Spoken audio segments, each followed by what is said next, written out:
Ancient Egypt, a land of majestic pyramids and colossal temples, a civilization shrouded in mystery and wonder. For centuries, the secrets of the ancient Egyptians lay dormant, locked away in their intricate scripts. Like whispers from the past, these scripts tantalized explorers and scholars alike. They held the key to understanding a civilization that had vanished millennia ago. The sands of time had buried the stories, beliefs and knowledge of the ancient Egyptians, but the discovery of these scripts sparked a quest for knowledge. It was a quest to decipher the symbols and unlock the secrets of this ancient world. The journey promised to be both challenging and rewarding. The allure of ancient Egypt lies not only in its monumental architecture, it also lies in the intricate system of writing that adorned its walls.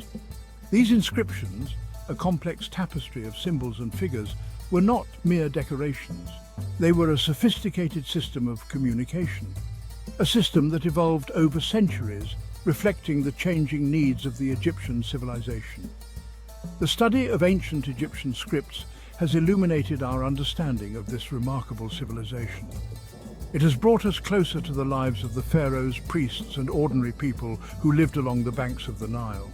Their stories, once lost to time, are now being pieced together. At the heart of ancient Egyptian writing lay three principal scripts: hieroglyphs, hieratic and demotic. Each script served a distinct purpose, reflecting the diverse needs of Egyptian society. Understanding these scripts is crucial to unlocking the mysteries of ancient Egyptian civilization. Hieroglyphs, meaning sacred carvings, were the most formal and elaborate script. These intricate symbols, often resembling animals, plants, or everyday objects, represented words, sounds, or concepts. Hieroglyphs adorned the walls of temples and tombs. They served as a visual testament to the power of the pharaohs and the glory of the gods. For everyday use, the Egyptians developed a cursive script known as hieratic. Hieratic, meaning priestly, was a simplified and more fluid form of hieroglyphs. It was used by scribes for administrative documents, letters, and literary texts. Hieratic played a vital role in the day-to-day functioning of the Egyptian state. As time progressed, a new script emerged called Demotic. Demotic, meaning popular, was even more cursive and abstract than hieratic. It became the dominant script during the late period of ancient Egypt. Demotic appeared on contracts, legal documents, and even on pieces of pottery. It offered a glimpse into the lives of ordinary Egyptians. The act of writing in ancient Egypt was a sacred and skilled craft. Scribes, highly respected members of society, were entrusted with the task of preserving knowledge and recording history. They approached their work with meticulous care, using a variety of materials and tools. Papyrus, a paper-like material made from the papyrus plant, was the primary writing surface. The Egyptians developed a complex process for harvesting, processing, and assembling papyrus sheets into scrolls. These scrolls could be of varying lengths. Some were short, others stretched for meters, containing vast amounts of information. The scribe's toolkit consisted of a palette, 2 reed brushes, and a pot of water. The palette, usually made of wood or stone, held 2 depressions for black and red ink. Black ink, made from soot or charcoal mixed with gum, was used for the main body of the text. Red ink, derived from ochre or red lead, was used for headings, highlights, and special symbols. Writing on papyrus required a steady hand and a keen eye for detail. Scribes used the 2 reed brushes with varying thicknesses to create different stroke widths. The brushes were dipped in water and then into the ink, carefully controlling the flow of ink onto the papyrus.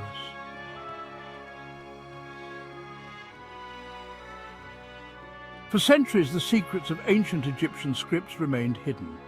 Scholars could only marvel at the beauty of the hieroglyphs without understanding their meaning. Then in 1799, a discovery revolutionized the study of ancient Egypt: the Rosetta Stone. The Rosetta Stone, a large slab of black granite, was unearthed by French soldiers in the Egyptian port city of Rosetta.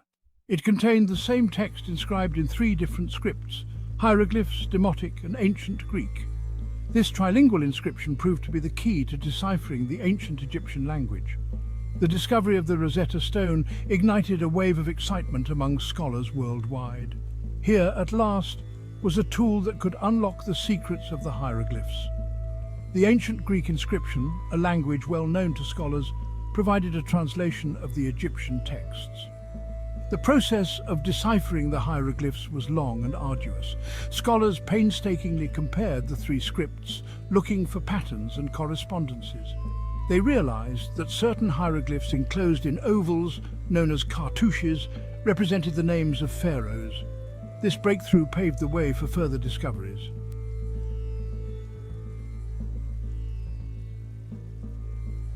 The Egyptian language, like all languages, was not static. It evolved over millennia, adapting to changing social and cultural influences. Understanding this linguistic evolution is crucial to grasping the nuances of ancient Egyptian texts. The earliest known stage of the Egyptian language is Old Egyptian, spoken from the early dynastic period to the end of the Old Kingdom. Old Egyptian laid the foundation for later stages of the language. It is characterized by its complex grammar and distinctive vocabulary. As time progressed, Old Egyptian gave way to Middle Egyptian, spoken during the Middle Kingdom and Second Intermediate period. Middle Egyptian exhibited some grammatical simplifications compared to its predecessor. It became the language of classical literature and religious texts. During the New Kingdom, Late Egyptian emerged as the dominant language. Late Egyptian witnessed further grammatical changes and saw the introduction of new words. It was the language of administration, diplomacy, and everyday life. The final stage of the Egyptian language was Coptic, which emerged in the Roman period. Coptic, written using the Greek alphabet, incorporated elements of Greek vocabulary. It was primarily used by the Coptic Christian community and eventually faded out as Arabic became the dominant language of Egypt.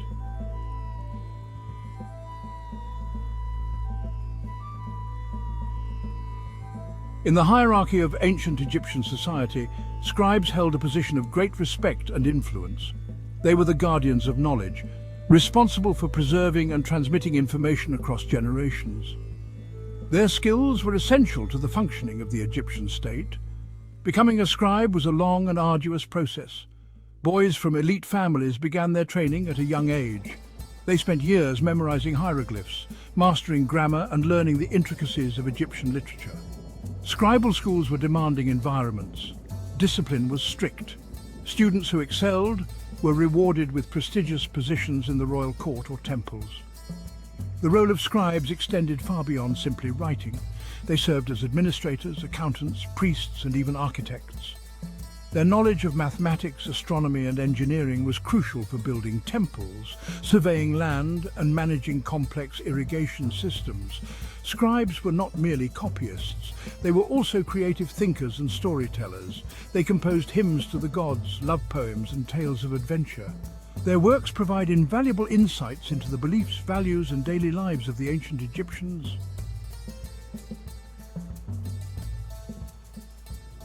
The legacy of ancient Egyptian scripts is profound and enduring. The deciphering of hieroglyphs and the study of the Egyptian language have revolutionized our understanding of this ancient civilization. We can now read the words of pharaohs, explore the beliefs of priests, and delve into the lives of ordinary people. The inscriptions on temple walls and tomb paintings are no longer silent witnesses to a bygone era. They speak to us across millennia, revealing the hopes, dreams, and fears of a civilization that flourished along the banks of the Nile. We can now appreciate the artistry of their writing, the complexity of their language, and the depth of their knowledge. The study of ancient Egyptian scripts is an ongoing endeavor.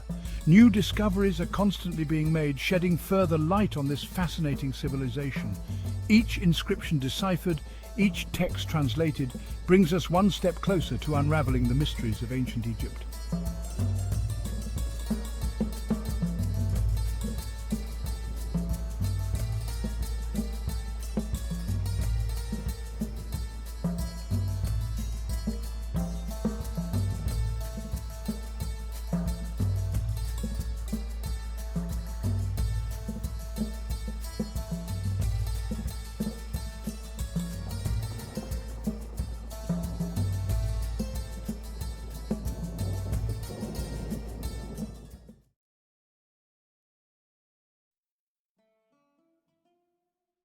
Thebes, the heart of ancient Egypt. Nestled on the banks of the Nile, Thebes was more than just a city. It was the beating heart of a civilization, showcasing human ambition, faith and artistry. Join us as we uncover the rich history and significance of this ancient city, exploring its grand temples, its royal tombs, and its pivotal role in shaping the story of ancient Egypt. Thebes, even in its ruined state, whispers of a time when it was the religious epicenter of ancient Egypt, particularly during the powerful New Kingdom. Imagine a city alive with the sound of priestly chants, the air thick with the scent of incense burning in honor of Amun-Ra, the king of the gods. Here, within the colossal Karnak temple complex, the Egyptians paid homage to their deities in ceremonies of unparalleled grandeur. The temple, a sprawling testament to their faith, grew over centuries, each pharaoh adding his own mark to this sacred landscape. Luxor Temple, bathed in the golden glow of the setting sun, was a place for ordinary Egyptians to connect with the divine. Together, these two temples formed the spiritual heart of Thebes, a place where the earthly and the divine intertwined. The ancient Egyptians believed in a life after death, a belief reflected in the grandeur of their tombs. Just across the Nile, on the west bank, lies the Theban necropolis, a city of the dead as magnificent as the city of the living. Here, in the Valley of the Kings and the Valley of the Queens, pharaohs and their consorts were laid to rest, surrounded by treasures they believed would accompany them into the afterlife. The tomb of Tutankhamun, a relatively minor pharaoh, yielded a treasure trove of artifacts that captivated the world's imagination. But perhaps even more impressive are the elaborate tombs of rulers like Seti I and Ramses VI, their walls adorned with vibrant scenes from the Book of the Dead. Dotting the landscape are the mortuary temples, grand structures built not for the dead but for their memory. These temples, along with the royal tombs, stand as silent sentinels, guarding the secrets of Egypt's past. For centuries, Thebes was more than just a religious centre. It was the vibrant heart of a nation, the capital of a mighty empire. Imagine the bustling streets of Thebes during its zenith, a time when it was known as the City of 100 Gates.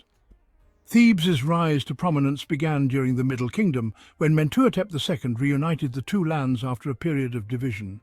He moved the capital to Thebes, laying the foundation for its future glory. But it was during the New Kingdom that Thebes truly flourished, reaching the pinnacle of its power and influence. Under the rule of powerful pharaohs like Thutmose III and Amenhotep III, Thebes became a metropolis, a hub of international trade and a centre of art and culture. The city's wealth was evident in its grand temples, its opulent palaces, and the luxurious lifestyle of its elite. Yet, even after losing its political dominance, Thebes remained a city of immense religious and cultural significance, a testament to its glorious past. Few sights on earth can compare to the awe-inspiring grandeur of the Karnak temple complex. Imagine standing before this colossal structure, its towering pylons reaching towards the heavens, a symbol of human devotion and architectural genius. Karnak was not simply a temple. It was a city within a city, a complex of temples, chapels and monuments dedicated to the Theban triad Amun-Ra, Mut and Khonsu. The hypostyle hall, with its forest of massive columns, is perhaps the most iconic image of Karnak. The construction of Karnak spanned over 2 millennia, with each successive pharaoh feeling compelled to leave his mark on this sacred complex. From the massive pylons and obelisks to the intricate reliefs and inscriptions that adorn its walls, Karnak stands as a testament to the ambition, ingenuity, and deep religious fervour of the ancient Egyptians. The story of Thebes is not just one of religious devotion and architectural grandeur, it is also a story of conflict and resilience. Thebes found itself at the heart of several pivotal moments in Egyptian history, times when the very existence of the kingdom was threatened. One such period was the Second Intermediate Period, a time of turmoil and division when Egypt fell under the rule of the Hyksos, a foreign power from the Levant. The Hyksos, with their superior weaponry and military tactics, conquered much of Lower Egypt, pushing the native Egyptian rulers south. Thebes, however, refused to submit. Theban rulers, seeing themselves as the true heirs to the pharaonic legacy, waged a long and bloody war against the Hyksos, a conflict that would determine the fate of Egypt. Finally, under the leadership of Ahmose I, the founder of the 18th dynasty, the Egyptians triumphed. Ahmose I, a Theban prince, drove the Hyksos out of Egypt, reuniting the two lands and ushering in a new era of Egyptian power and prosperity.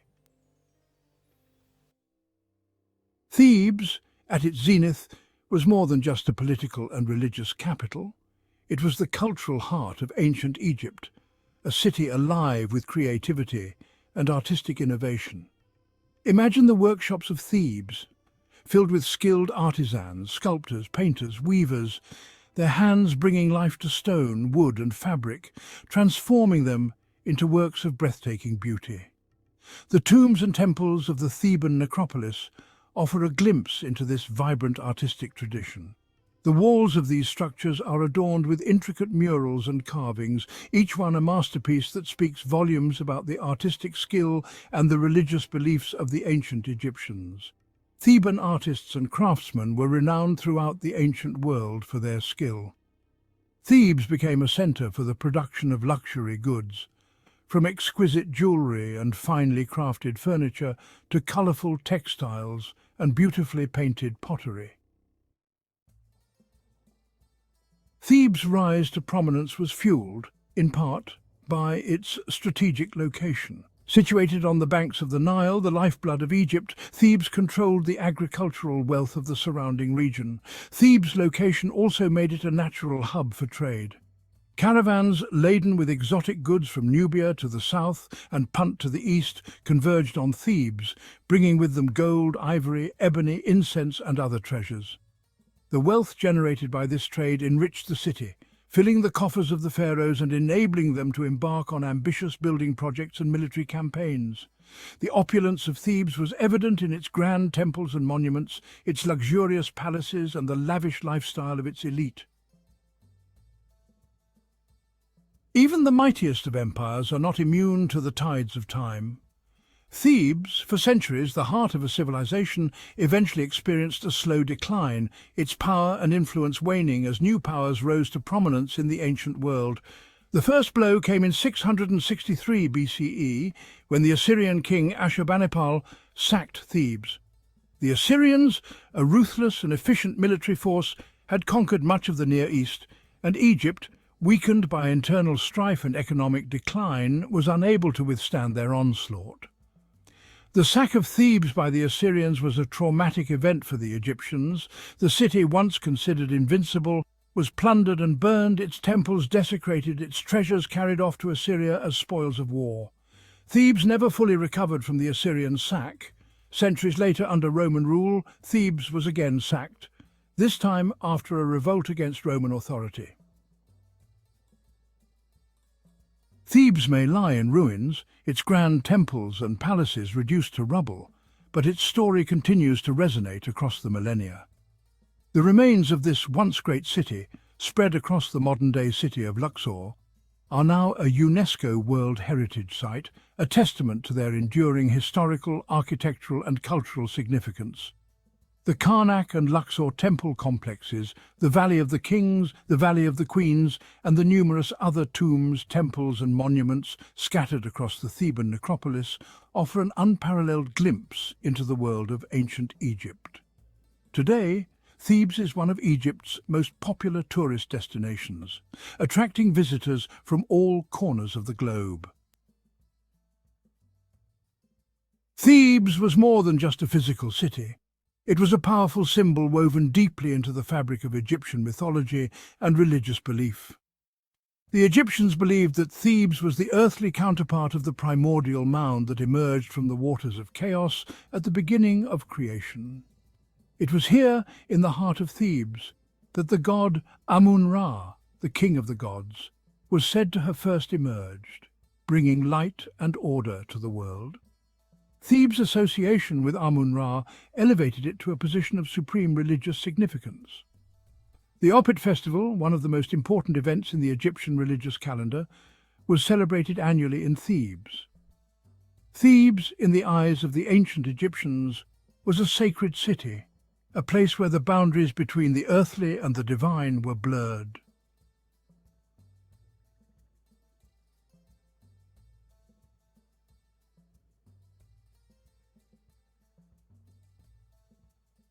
Thank you for joining us on this journey through the ancient city of Thebes. From its grand temples that scraped the sky to the whispers of pharaohs in the Valley of the Kings, Thebes stands as a testament to human ambition, ingenuity, and the enduring power of belief.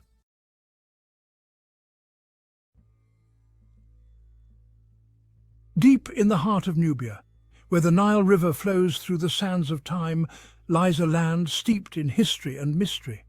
This ancient region, with its vast deserts and fertile riverbanks, has been a cradle of civilization for millennia. Here stand the colossal temples of Abu Simbel, a marvel of ancient engineering and artistry. These towering monuments, carved directly into the sandstone cliffs, are guarded by 4 colossal statues of Ramesses II. Each statue, with its intricate details and imposing presence, tells the story of a time when pharaohs ruled with divine authority. Their imposing figures, each reaching over 65 feet in height, have captivated travelers and explorers for centuries. These statues are not just stone carvings, they are a testament to the grandeur and ambition of ancient Egypt. Abu Simbel is more than just a temple complex. It's a testament to the power and ambition of one of ancient Egypt's most celebrated pharaohs.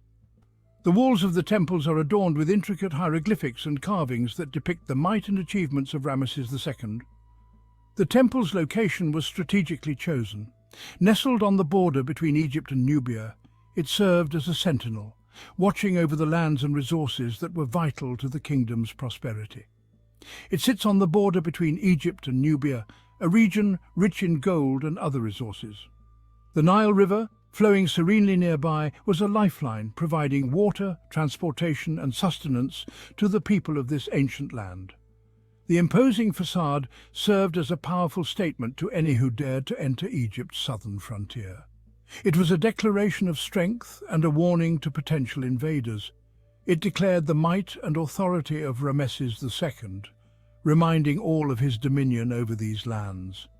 The inscriptions and carvings are not just decorative, they are a chronicle of a ruler's legacy, etched in stone for eternity.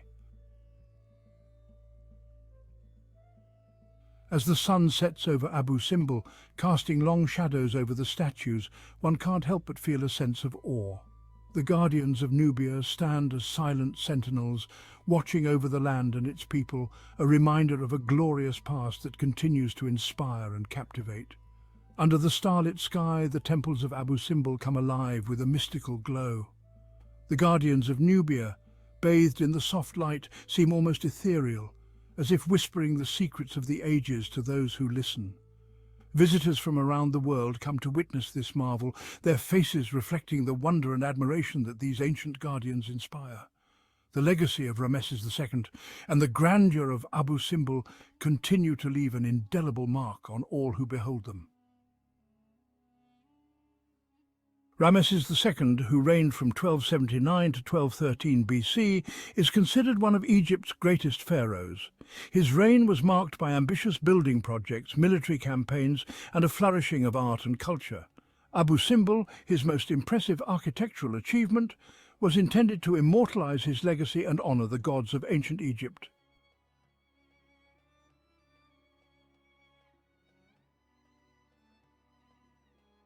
Over time, the sands of the desert swallowed Abu Simbel. The temples lay forgotten for centuries, their existence known only through local legends. Then, in 1813, Swiss explorer Johann Ludwig Burckhardt stumbled upon the site. He was captivated by the sight of the colossal statues peeking out from beneath the sand.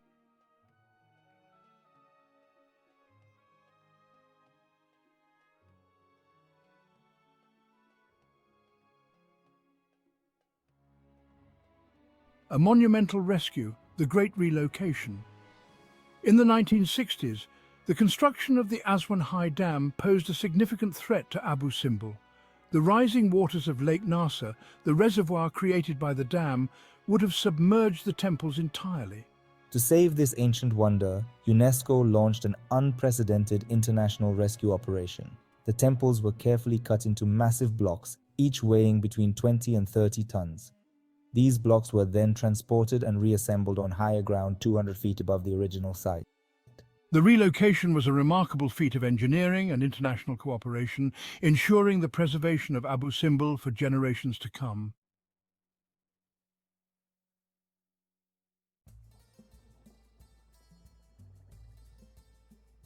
The temples of Abu Simbel are not just architectural marvels, they are a testament to the grandeur and ambition of ancient Egyptian civilization. Nestled on the western bank of Lake Nasser, these temples have stood the test of time, witnessing the rise and fall of empires. Abu Simbel consists of two temples.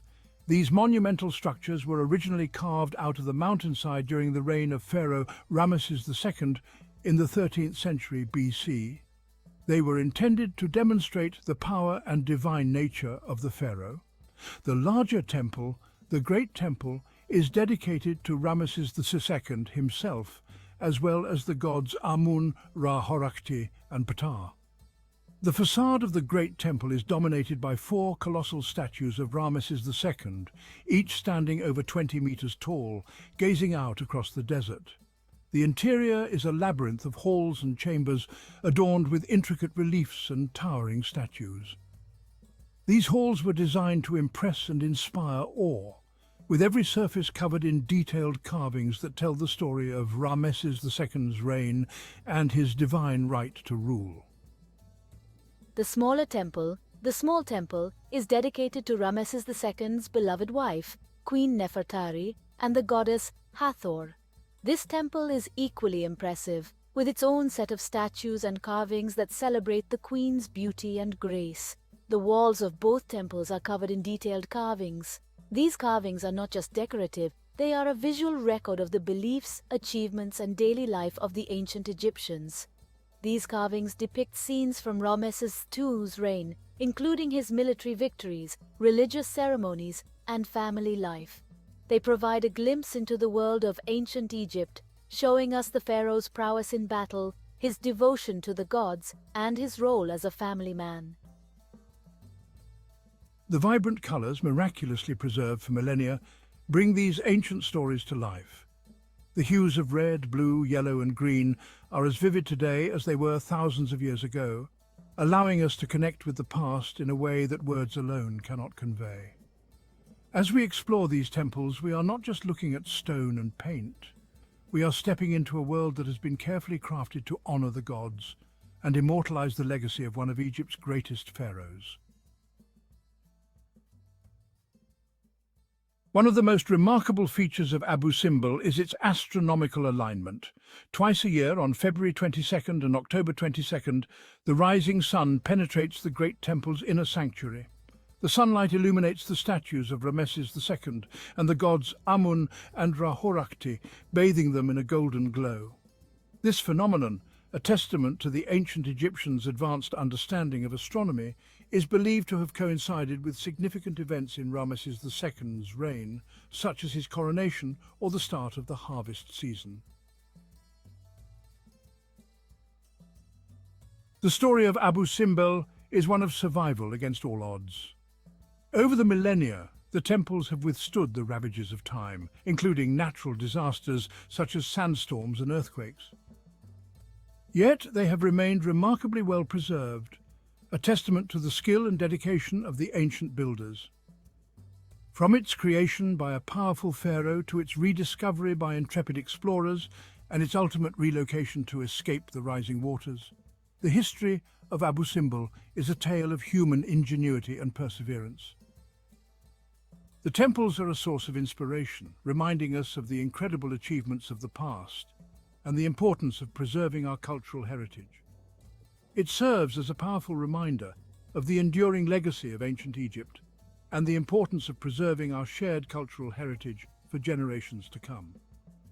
The ongoing preservation efforts at Abu Simbel ensure that this remarkable site will continue to inspire and educate people for many years to come. As we look to the future, we must remain committed to protecting and celebrating the rich history and cultural achievements of our ancestors.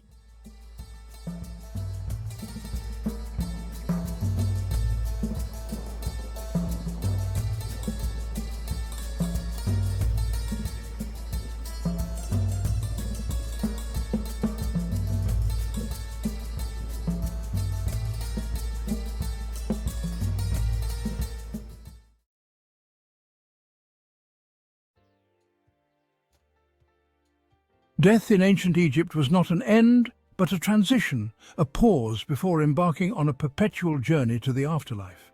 This belief fueled the practice of mummification, a complex and sacred ritual designed to preserve the physical body for the soul's eternal existence. The Egyptians believed that the soul, or ka, needed a physical form to inhabit in the afterlife. Mummification, therefore, was not merely about preserving the deceased, but about ensuring their successful transition and journey in the next world. This meticulous process transformed the deceased into an eternal being, ready to face the challenges and rewards of the afterlife. Imagine the hustle and bustle of ancient Egypt. The hot desert sun beats down on the land. The Nile River flows serenely, its banks teeming with life. Amidst this vibrant backdrop, a death has occurred, casting a somber shadow over the community. Yet there is no despair, only a quiet acceptance of the next stage of existence. For the Egyptians, death was simply a transition, a doorway to another realm. And to navigate this passage successfully, one needed the proper preparation, mummification. The Egyptians were deeply spiritual people. Their lives revolved around the cycles of nature and the promise of life after death. Central to this belief was the concept of the ka, the spiritual essence or soul of an individual. This ka played a vital role in the afterlife. It was believed to journey to the underworld, face judgment, and ultimately, if deemed worthy, achieve eternal life. But for the ka to survive, it needed a vessel, a physical form to return to. Hence, the elaborate and highly ritualized process of mummification evolved. This intricate procedure, shrouded in mystery and steeped in symbolism, was not merely about preserving the body from decay. It was about preparing the deceased for an eternal voyage, ensuring that they had everything they needed to navigate the trials and tribulations of the underworld and emerge triumphant in the afterlife.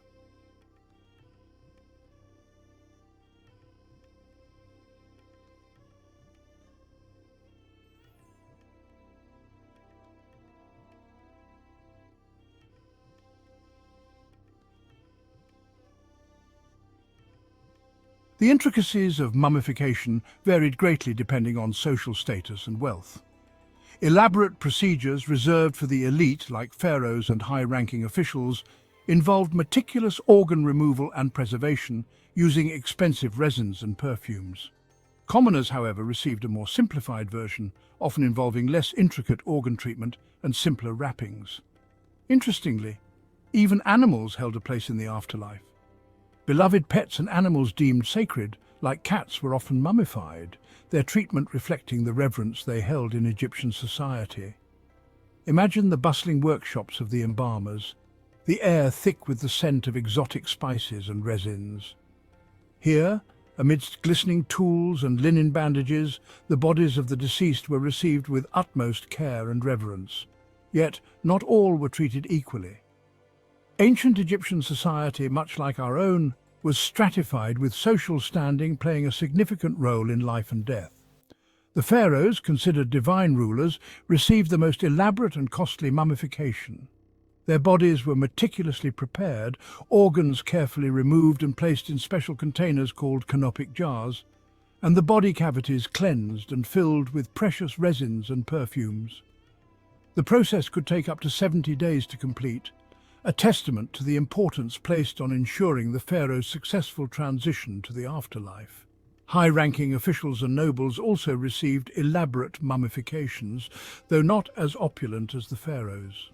Their wealth and status afforded them the luxury of skilled embalmers and finer materials. Commoners, on the other hand, received a more simplified version. While their bodies were still treated with respect and care, the process was less intricate, and the materials used were more readily available. Sometimes a single treatment was applied to multiple mummies to reduce costs. The mummification process, a closely guarded secret of the embalmers, was a marvel of ancient science and ritual. It began with the purification of the body. The deceased was washed with water from the sacred Nile River, a symbolic act cleansing the body and spirit for the journey ahead. Next, the internal organs, believed to be susceptible to decay, were removed.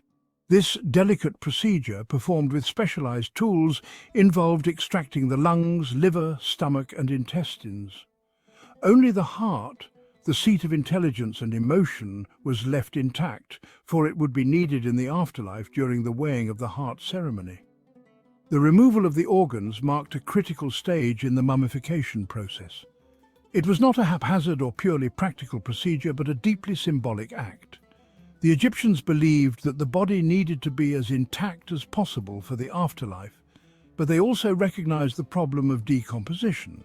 Thus, they developed a system where the organs, most prone to decay, were removed and preserved separately, ensuring that a vital part of the individual remained intact for their journey to the afterlife.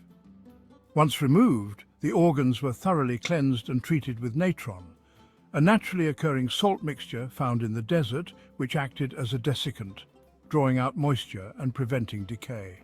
This process was crucial, as it ensured the long-term preservation of the organs. After drying, the organs were wrapped in linen and placed in special containers known as canopic jars, which were then placed within the tomb alongside the mummy.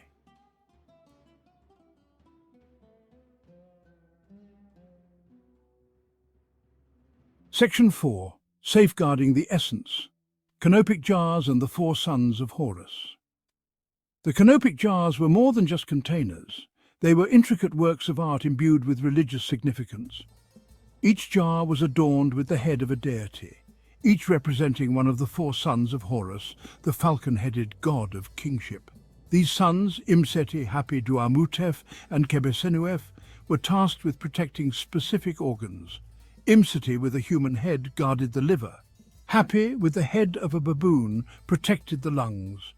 Duamutef, characterized by the head of a jackal, watched over the stomach, and Kebesenuef, with the head of a falcon, safeguarded the intestines. The placement of the organs within these specific jars, each protected by a son of Horus, highlights the Egyptians' belief in the interconnectedness of the physical and spiritual realms. Every step of the mummification process was imbued with symbolism, each action carefully orchestrated to ensure the deceased's well-being in the afterlife. The sons of Horus, through their protective roles, served as intermediaries between the world of the living and the dead, guiding and safeguarding the deceased's organs on their journey to eternity. These beautifully crafted jars, often made of alabaster or limestone, were more than just containers. They were seen as miniature sarcophagi, protecting vital parts of the deceased for eternity. Their presence within the tomb underscored the belief that the body in its entirety played a crucial role in the afterlife. The care and artistry lavished upon these jars are a testament to the Egyptians' deep respect for the dead and their commitment to ensuring a smooth transition to the afterlife. The power of natron, drying for eternity. With the organs removed and placed in their respective canopic jars, the next stage of the mummification process focused on dehydrating the body. This was crucial to prevent decomposition. The Egyptians used natron, a naturally occurring salt mixture found in abundance in the desert, for this purpose. The body, covered in natron packs, was laid on a slanted table, allowing fluids to drain away. Natron, a desiccant, played a vital role in mummification. It acted like a sponge, drawing out all the moisture from the body, effectively halting the process of decomposition. This natural salt, readily available in the Egyptian desert, became synonymous with preservation, its use extending beyond mummification to preserving food and other perishable goods. For about 40 days, the body remained immersed in this natron bath, slowly drying and becoming resistant to decay.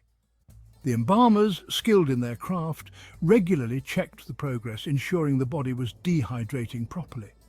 This period of drying was crucial as it transformed the body from a perishable vessel into a lasting symbol of eternal life.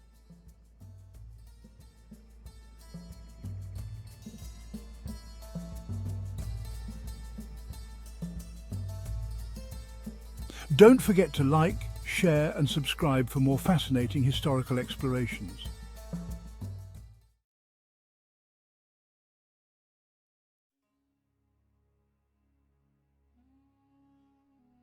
Johann Ludwig Burckhardt, a name synonymous with exploration and discovery, was born in Switzerland in 1784.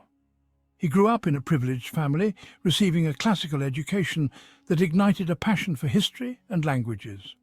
Burckhardt's thirst for knowledge extended beyond the confines of Europe. He yearned to explore the distant lands of the Orient, captivated by their ancient civilizations and rich cultures. Little did he know that his name would be etched in history as a pioneer of exploration, forever linked to the rediscovery of some of the world's most awe-inspiring archaeological treasures. Burckhardt's early years were marked by a deep fascination with the world beyond his Swiss homeland. He devoured tales of adventure and exploration, his imagination ignited by the accounts of early travelers. His academic pursuits reflected this thirst for knowledge, excelling in his studies of history, geography and languages. These disciplines provided him with a strong foundation, equipping him with the tools necessary to navigate the complexities of the Orient. With each passing year, his desire to experience these distant lands firsthand grew stronger, setting the stage for an extraordinary life of exploration and discovery. Burckhardt's family, while supportive of his academic pursuits, held reservations about his ambitions to travel to the east. The region was perceived as dangerous and unpredictable, fraught with risks that worried his loved ones. However, Burckhardt's determination remained unwavering. He understood the challenges that lay ahead but was undeterred. His resolve to explore the Orient, to immerse himself in its cultures and uncover its secrets, fueled his determination to overcome any obstacle in his path. This unwavering spirit would serve him well in the years to come, guiding him through the triumphs and tribulations of his extraordinary journeys. Determined to realize his dreams, Burckhardt embarked on a period of rigorous preparation. He journeyed to London in 1806, immersing himself in the city's intellectual circles. He honed his Arabic language skills at Cambridge, recognizing the importance of mastering local dialects to navigate the complexities of communication in the East. This linguistic dedication was not merely academic, it was a testament to Burckhardt's respect for the cultures he sought to engage with. His studies went beyond language acquisition, encompassing a deep dive into the history, customs and religious practices of the Arab world. He delved into the accounts of previous explorers, scrutinizing their successes and failures, gleaning valuable insights from their experiences. Burckhardt recognized that knowledge, particularly cultural sensitivity, would be his greatest asset in navigating the challenges of the Orient. His preparations were meticulous, reflecting a blend of academic rigor and practical wisdom, shaping him into an explorer uniquely equipped for the journey ahead.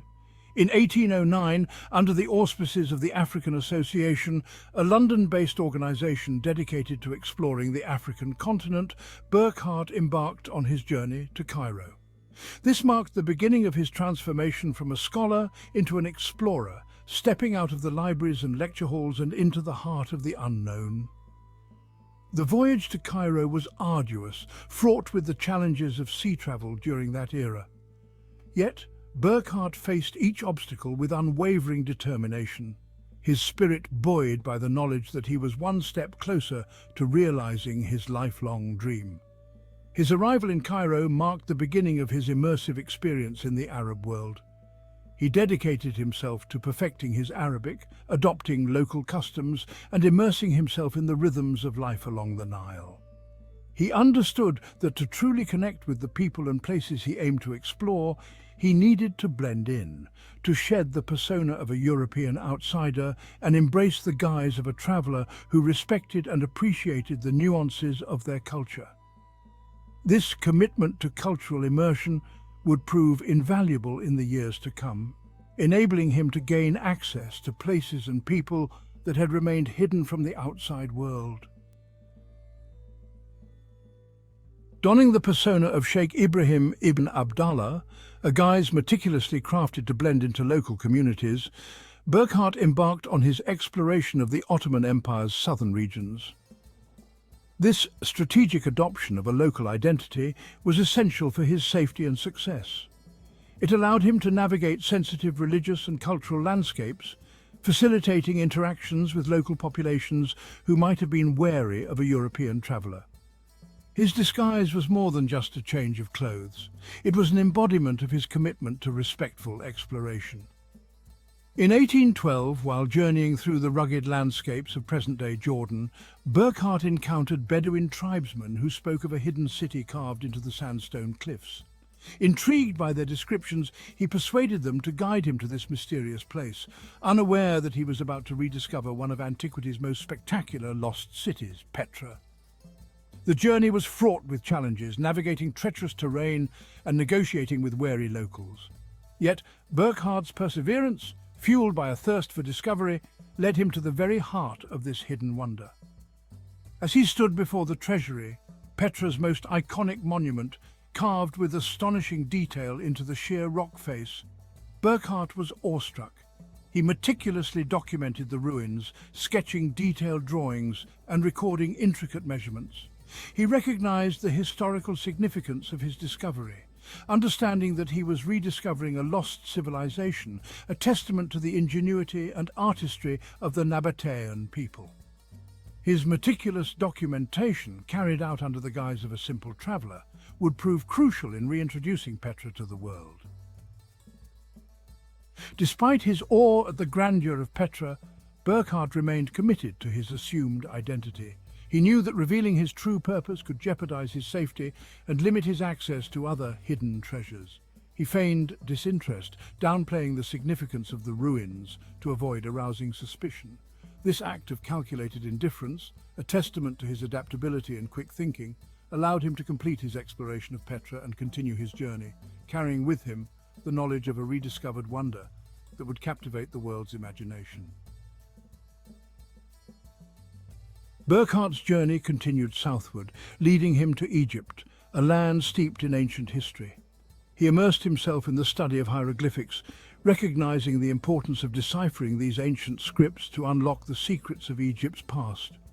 His linguistic talents, honed through years of dedicated study, proved invaluable as he grappled with the complexities of this ancient writing system. His efforts, while preliminary, contributed to the growing field of Egyptology, laying the groundwork for future scholars who would ultimately crack the code of hieroglyphics. In 1813, while travelling along the Nile, Burckhardt's attention was drawn to tales of colossal statues buried in the sand near the village of Abu Simbel. Intrigued, he ventured into the desert, guided by local stories and rumours. His perseverance was rewarded when he stumbled upon the awe-inspiring temple complex of Abu Simbel, half buried by the shifting sands of time. The sight of these colossal statues, carved with such grandeur and scale, left him speechless. He recognized the historical significance of his discovery, understanding that he was standing before a monument of unparalleled grandeur, a testament to the power and ambition of Pharaoh Ramesses II. He meticulously documented the site, his detailed descriptions and sketches capturing the magnificence of the temple complex. Burckhardt's discovery at Abu Simbel, alongside his rediscovery of Petra, cemented his legacy as a pioneer of archaeology, a man who brought to light some of the ancient world's most spectacular treasures. Despite the challenges he faced, the scorching heat, the unforgiving terrain, and the constant need to maintain his assumed identity, Burckhardt's spirit never wavered. He pressed on, driven by an insatiable curiosity and a profound respect for the cultures he encountered. His journey through Egypt was more than just a geographical exploration. It was a testament to the power of human curiosity. A journey that revealed the enduring allure of ancient civilizations and the thrill of uncovering their hidden wonders.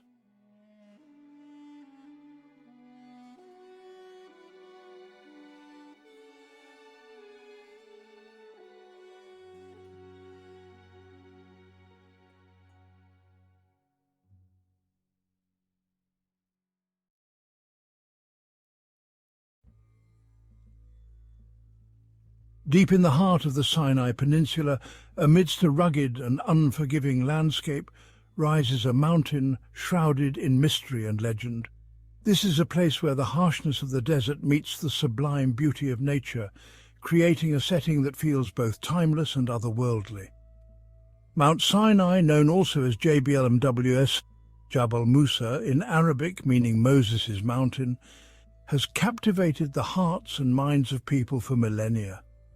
It is a site of profound historical and spiritual significance, revered by multiple faiths and cultures. Its towering peaks and desolate beauty whisper tales of ancient prophets and divine encounters. The mountain stands as a silent witness to the passage of time, its rugged slopes etched with the stories of those who have come seeking answers and enlightenment. The very air around Mount Sinai seems to crackle with an unseen energy, a palpable sense of the sacred that has drawn pilgrims and seekers for centuries. Each step taken on its ancient paths feels like a journey through history, a connection to something greater than oneself. The silence of the desert, broken only by the wind whistling through the canyons, invites contemplation and introspection. It is a silence that speaks volumes, offering a space for reflection and a deeper understanding of one's place in the universe. It is a place where the veil between the earthly and the divine feels thin, where the echoes of ancient events still reverberate through the ages. The ancient ruins and relics scattered across the mountains serve as a testament to its enduring significance, a reminder of the countless souls who have been touched by its mystique. The history of Mount Sinai stretches back through the mists of time, intertwined with the very fabric of human civilization. The earliest mention of the mountain can be traced back to ancient Egyptian texts, where it was known as the Mountain of the Moon. The Egyptians believed that the goddess Hathor, the deity of love, beauty, music, dancing, fertility and joy, resided on the mountain. They mined turquoise in the area and built temples at its base, evidence of their deep reverence for this sacred place. The legacy of their presence can still be seen today in the ruins and artifacts scattered across the landscape. Mount Sinai holds a unique place in the history of the world's great Abrahamic religions. For Jews, Christians, and Muslims alike, it is revered as the site where Moses received the Ten Commandments from God. This pivotal event, recounted in the Book of Exodus, forever linked Mount Sinai with divine revelation and the establishment of moral law. For Christians, Mount Sinai represents the tangible manifestation of God's covenant with his people. It symbolizes the meeting point between heaven and earth, a place where the divine will was made known to humanity. Muslims too revere Moses as a prophet and recognize the importance of Mount Sinai in his story.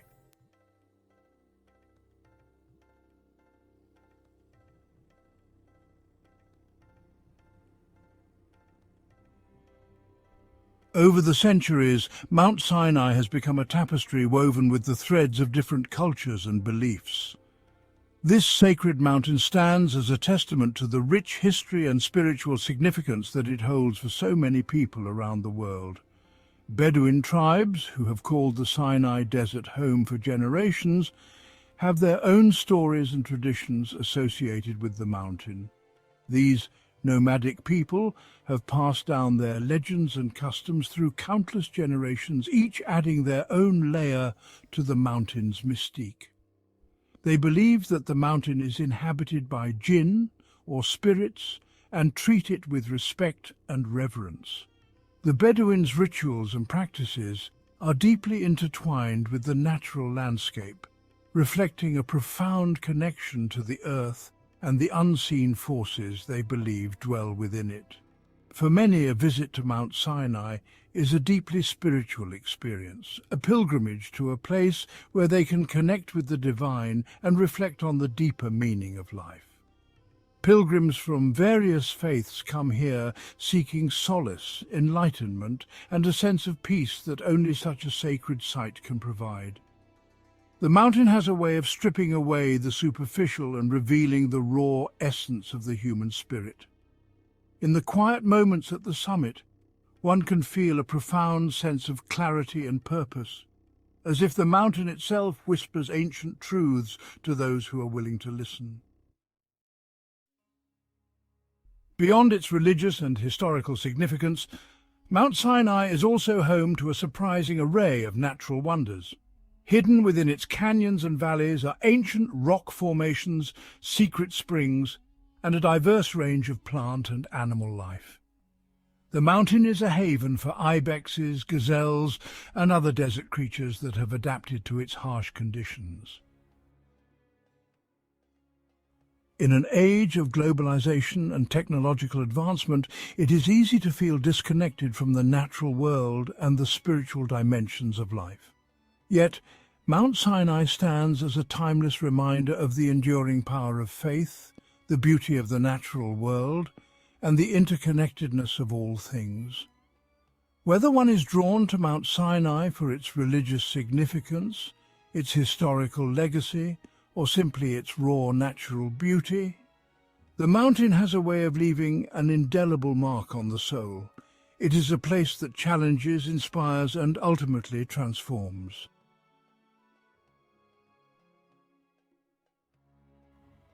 The traditional pilgrimage to the summit of Mount Sinai is a challenging but rewarding experience. There are two main routes to the top. The longer and more gradual ascent is via the Camel Trail, a winding path that can be traversed on foot or by camel. The more challenging but quicker route is the Steps of Repentance, a steep staircase of over 3,750 steps carved into the mountainside by a repentant monk. The ascent is usually made at night to avoid the scorching heat of the day and to reach the summit in time for sunrise. At the summit of Mount Sinai lies St. Catherine's Monastery, one of the oldest continuously operating Christian monasteries in the world. Founded in the 6th century AD, the monastery is a UNESCO World Heritage Site and houses a treasure trove of religious art, manuscripts and icons. The monastery's library is renowned for its collection of ancient texts, including the Codex Sinaiticus, one of the oldest surviving manuscripts of the Bible. The monastery is a testament to the enduring power of faith and the human spirit's ability to thrive in even the harshest of environments.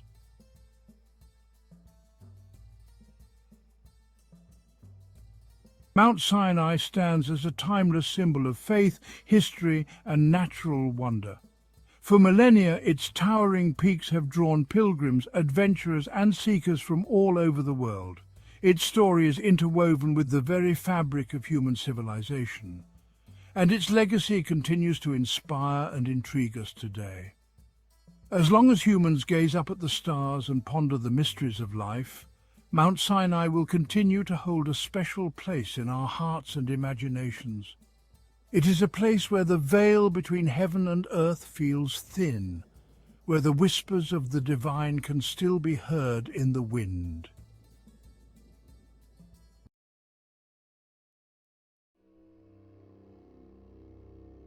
Cleopatra VII was born in 69 BC, the daughter of Ptolemy XIV Auletes, the Pharaoh of Egypt. Her family, the Ptolemies, were of Macedonian Greek origin, descendants of one of Alexander the Great's generals. Despite their heritage, the Ptolemies embraced Egyptian culture, and Cleopatra, unlike many of her predecessors, learned the Egyptian language and customs. Cleopatra ascended to the throne in 51 BC at the age of 18, ruling jointly with her younger brother Ptolemy XIII. However, the young queen's reign began amidst political turmoil. Egypt was a wealthy prize, coveted by Rome, the rising power in the Mediterranean. Cleopatra's early years on the throne were marked by power struggles with her brother and his advisors. The young queen, however, possessed a sharp intellect and a keen understanding of politics.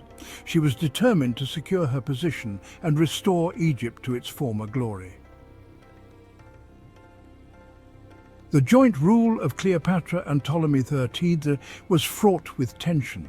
The young pharaoh's advisors, particularly the eunuch Pothinus and the general Achillas, sought to sideline Cleopatra and consolidate their own power. In 48 BC, they succeeded in forcing Cleopatra from Alexandria, the capital of Egypt. Exiled and facing the loss of her throne, Cleopatra refused to accept defeat.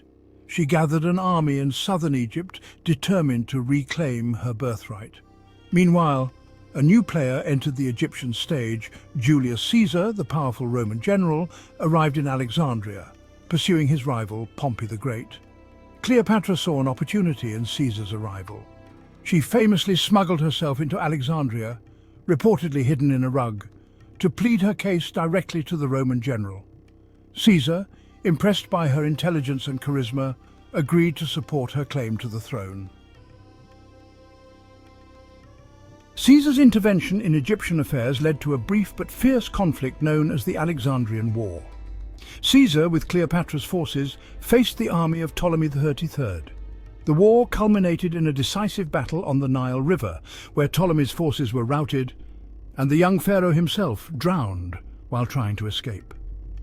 With her enemies vanquished, Cleopatra was restored to the throne, now ruling jointly with her even younger brother, Ptolemy XIV. However, it was clear that Cleopatra was the true power in Egypt, her position secured by the presence of Caesar and his legions. Caesar remained in Egypt for several months, captivated by Cleopatra's intelligence and charm. Their relationship, both political and personal, would have profound consequences for both Egypt and Rome. In 47 BC, Cleopatra gave birth to a son, Ptolemy Caesar, known to history as Caesarion, widely believed to be Caesar's son. Cleopatra's relationship with Caesar was multifaceted. It was a strategic alliance, securing her position on the throne and providing her with the backing of the most powerful man in the Roman world. Caesar, in turn, benefited from Egypt's wealth and resources, crucial for his ongoing campaigns. Beyond politics, however, their relationship was also one of mutual attraction and intellectual companionship. Cleopatra, fluent in several languages and well-versed in philosophy and the arts, was a captivating conversationalist. Caesar, for his part, was drawn to her intelligence, ambition, and regal bearing. Their affair caused a scandal in Rome, where Caesar's enemies seized upon it as evidence of his growing ambition and disregard for Roman tradition.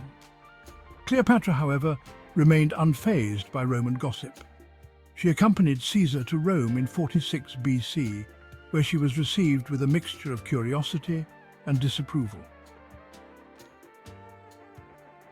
Section 5. The Queen and the General, Cleopatra and Mark Antony. After Caesar's assassination in 44 BC, Cleopatra returned to Egypt. The Roman Republic was plunged into civil war, and Cleopatra carefully watched the unfolding events. She knew that Egypt's fate was closely tied to the outcome of the Roman power struggle. One of the key figures in the post-Caesar Roman world was Mark Antony, Caesar's close friend and loyal general. In 41 BC, Antony summoned Cleopatra to Tarsus in modern-day Turkey to answer for her alleged support of his enemies.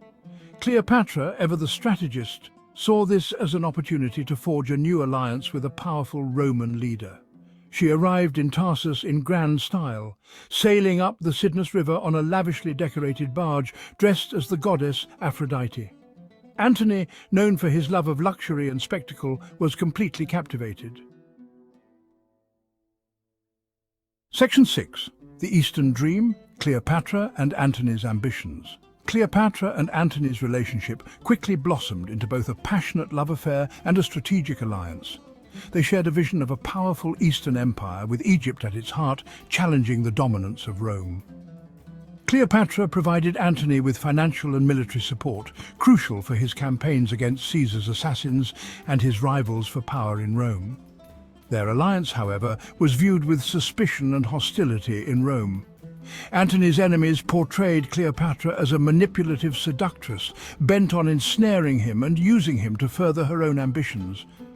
Antony's public pronouncements, including his decision to bestow upon Cleopatra and their children territories in the east, further fueled these suspicions. Despite the growing opposition in Rome, Cleopatra and Antony continued to consolidate their power in the east. Cleopatra bore Antony 3 children, twins, Alexander Helios and Cleopatra Selina, and another son, Ptolemy Philadelphus. While Cleopatra and Antony were building their power base in the east, a new threat was emerging in Rome. Octavian, Caesar's great-nephew and adopted heir, was steadily consolidating his own power. Octavian, a shrewd politician and a ruthless strategist, skillfully exploited Roman anxieties about Antony's relationship with Cleopatra and his perceived Easternization. He presented himself as the defender of Roman tradition and virtue, portraying Antony as a traitor, bewitched by a foreign queen. The conflict between Antony and Octavian escalated into open warfare in 32 BC. Octavian declared war on Cleopatra, skillfully framing the conflict as a war against a foreign enemy rather than a civil war against a fellow Roman. The decisive clash between the forces of Cleopatra and Antony and those of Octavian took place in 31 BC at the Battle of Actium, off the western coast of Greece. The battle was a naval engagement, and despite having a larger fleet, Cleopatra and Antony were decisively defeated. The reasons for their defeat were complex. Antony's forces were plagued by desertions, and his battle plans were hampered by indecision and delays. Cleopatra's fleet, while powerful, was ultimately outmaneuvered by Octavian's admiral, Agrippa. The defeat at Actium was a disaster for Cleopatra and Antony. They managed to escape to Egypt, but their forces were shattered, and their dreams of an Eastern empire lay in ruins. Octavian, triumphant, prepared to deliver the final blow. In 30 BC, Octavian's forces invaded Egypt, meeting little resistance. Antony, facing defeat and despair, committed suicide. Cleopatra, unwilling to be paraded through the streets of Rome as a captive in Octavian's triumph, also chose to end her own life. The exact circumstances of Cleopatra's death are shrouded in mystery and legend. The most famous account claims that she died from a venomous snakebite, allowing an asp to bite her. Other accounts suggest she may have used a poisoned hairpin or other means. Regardless of the method, Cleopatra's death on August 12, 30 BC, marked the end of the Ptolemaic dynasty and the absorption of Egypt into the Roman Empire. Octavian, now the undisputed master of the Roman world, had achieved his goal, but at a high cost. Cleopatra, in death, had denied him the ultimate victory of capturing her alive. Her legend, however, would live on, ensuring her place in history as one of the most captivating and controversial figures of the ancient world. Cleopatra's story has captivated imaginations for centuries. She has been the subject of countless works of art, literature and film, her image transformed and reinterpreted through the lens of different cultures and historical periods. Was she a ruthless seductress who used her charms to manipulate powerful men, or a shrewd and capable ruler who fought to preserve her kingdom in a time of turmoil? The truth, as is often the case with historical figures, likely lies somewhere in between these extremes. Cleopatra's legacy is complex and multifaceted.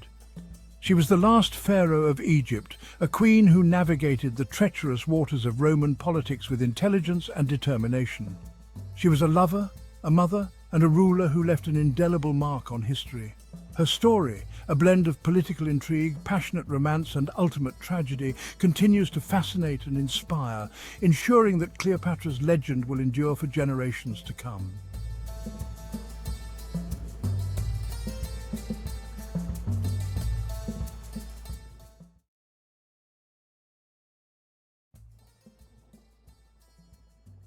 The Nile, lifeblood of ancient Egypt, its waters a source of sustenance, its rhythm a heartbeat echoing through the ages. For the ancient Egyptians, life was a tapestry woven with music and motion, dance an inseparable part of their world. From grand ceremonies to intimate gatherings, dance punctuated their existence. A celebration of life, a bridge to the divine. Imagine the sun-drenched land thousands of years ago. Hear the echoes of drums and flutes carried on the desert breeze. Picture the vibrant colours, the swirling fabrics, the rhythmic movements of dancers. This was ancient Egypt, a civilization that embraced dance in all its forms. Dance was not merely entertainment, it was a language, a way to communicate with the gods, to honor their pharaohs, to express joy and sorrow. It was woven into the very fabric of their society, a testament to their deep connection with the rhythms of life and the cosmos.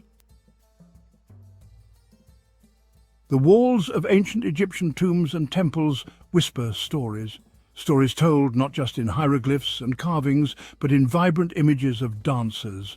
These paintings, frozen moments in time, offer a glimpse into the past.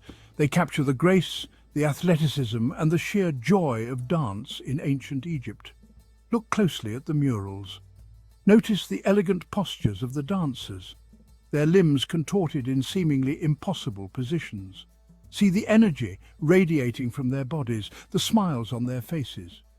These images are not mere decorations, they are snapshots of a culture that lived and breathed dance. The tombs of the nobles are particularly revealing. Here, scenes of daily life unfold, including depictions of dancers entertaining at banquets. These images show us that dance was not just for rituals and ceremonies, it was also a part of everyday life, a source of pleasure and amusement. The evidence is clear. Dance was ubiquitous in ancient Egypt, permeating every level of society. From the pharaoh to the peasant, everyone danced. In the ancient Egyptian worldview, dance held cosmic significance. It was believed to have played a role in the creation of the universe. The god Osiris, often depicted as a mummified king, was also a god of vegetation and rebirth. His annual festival included dances that celebrated the cycle of life, death, and resurrection.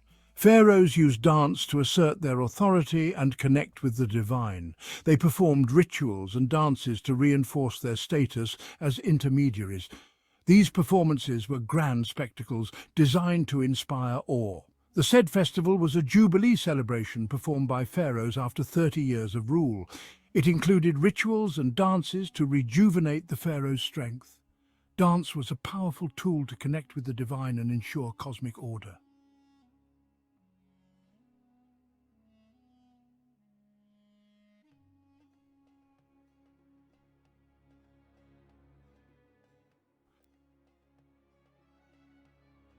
Who were these dancers who moved with such grace and precision? They came from all walks of life. Some were priests and priestesses trained from childhood to perform sacred rituals. Others were professional entertainers hired to perform at banquets and festivals. Among the most skilled and revered dancers were the women of the House of Music. These women, often attached to temples, dedicated their lives to music and dance. They were highly trained musicians, singers and dancers, and their performances were considered to be offerings to the gods. There were also specialized dancers, such as the Mu dancers, who performed acrobatic dances, and the dwarf dancers, who were often employed by the wealthy for their entertainment value.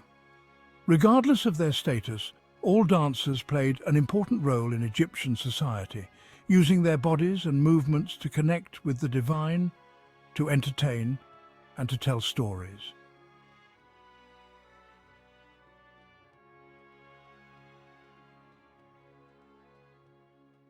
The ancient Egyptians were masters of adornment, and dance costumes were no exception. From the simplest linen kilts to elaborate headdresses and jewelry, dancers adorned themselves in ways that enhanced their movements and added to the visual spectacle. Female dancers often wore long, flowing dresses made of sheer linen. These dresses, sometimes pleated or draped, allowed for freedom of movement while still revealing the contours of the body. They might also wear beaded nets or vests over their dresses, adding another layer of texture and sparkle. Headdresses were an important part of the costume, often signifying the dancer's role or status. Some dancers wore simple wreaths of flowers, while others donned elaborate headdresses made of feathers, beads, and precious metals. These headdresses, some reaching several feet in height, would have swayed and shimmered with the dancer's every move. Dancers also wore jewelry, both real and costume. Necklaces, earrings, bracelets, and anklets all added to the visual impact of the performance. The jingle of these ornaments provided a rhythmic accompaniment to the music and enhanced the dancers' movements.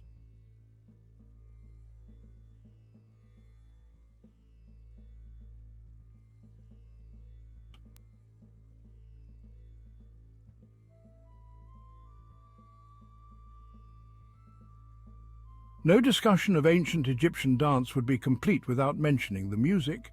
Music and dance were inseparable, each enhancing and complementing the other. The ancient Egyptians had a rich musical tradition, and their instruments were as varied as their dances. Percussion instruments played a central role, providing the driving rhythms that fueled the dances. Drums of various sizes and shapes were essential. Some were played with the hands, others with sticks. Clappers, cymbals and sistrums, a type of rattle, added to the percussive texture. Wind instruments such as flutes, oboes and clarinets provided melodies and harmonies.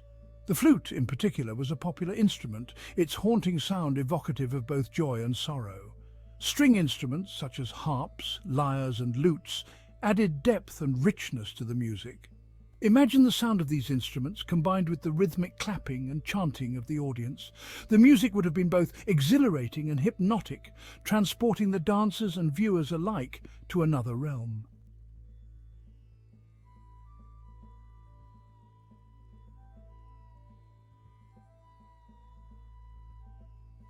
Dance in ancient Egypt was not limited to religious rituals and funerary rites. It was also an integral part of celebrations, festivals, and everyday life. Dances were performed to celebrate births, marriages, harvests, and victories in battle. One of the most important festivals was the annual flooding of the Nile. This event, upon which all life in Egypt depended, was celebrated with great joy and abandon. Dances were performed to honor Hapi, the god of the Nile, and to ensure a bountiful harvest. Fertility dances, often performed by women, were another important genre. These dances, meant to ensure the continuation of life and the prosperity of the land, were characterized by their sensuality and earthiness. They often involved gestures and movements that mimicked the act of procreation. These celebratory dances, filled with joy, energy, and a zest for life, remind us that the ancient Egyptians, while deeply spiritual, also knew how to have fun. Death for the ancient Egyptians was not an end but a transition. It was a journey to the afterlife, a realm where the deceased would live on in spirit form. Dance played a crucial role in these funerary rituals, helping to guide the deceased on their journey and to ensure their safe passage to the underworld. Mourners often performed dances expressing grief and lamenting the loss of their loved ones. These dances, slow and mournful, were often accompanied by the wailing of mourners and the playing of flutes. Other dances, performed by priests and priestesses, were intended to appease the gods and to ensure the deceased's safe passage to the afterlife. These dances were often highly ritualized, involving specific steps, gestures, and incantations. One of the most important funerary rituals was the opening of the mouth ceremony. This ritual, intended to restore the deceased's senses and allow them to eat, drink and speak in the afterlife, involved a series of symbolic gestures, including the use of a ritual adze to touch the mouth of the deceased's mummy or statue.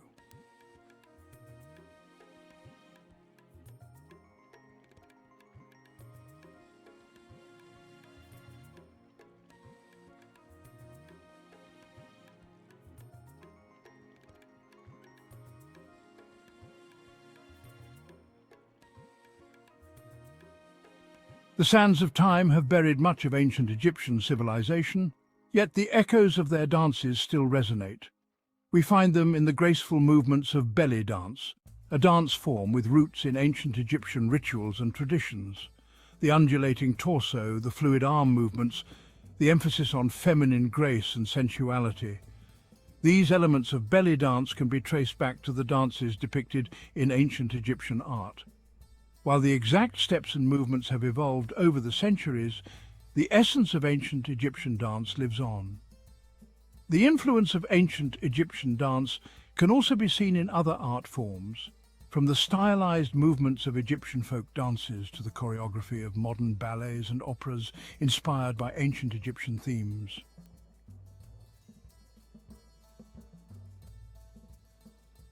Dance in ancient Egypt was more than just entertainment. It was a way of life, a language, a bridge to the divine. Through dance, the ancient Egyptians expressed their deepest beliefs and connected with the rhythms of the cosmos. The legacy of ancient Egyptian dance lives on in the images carved on tombs and temples. As we gaze upon the pyramids and temples, let us remember the dances that once animated these spaces. Let us marvel at the enduring power of dance to connect us to the past.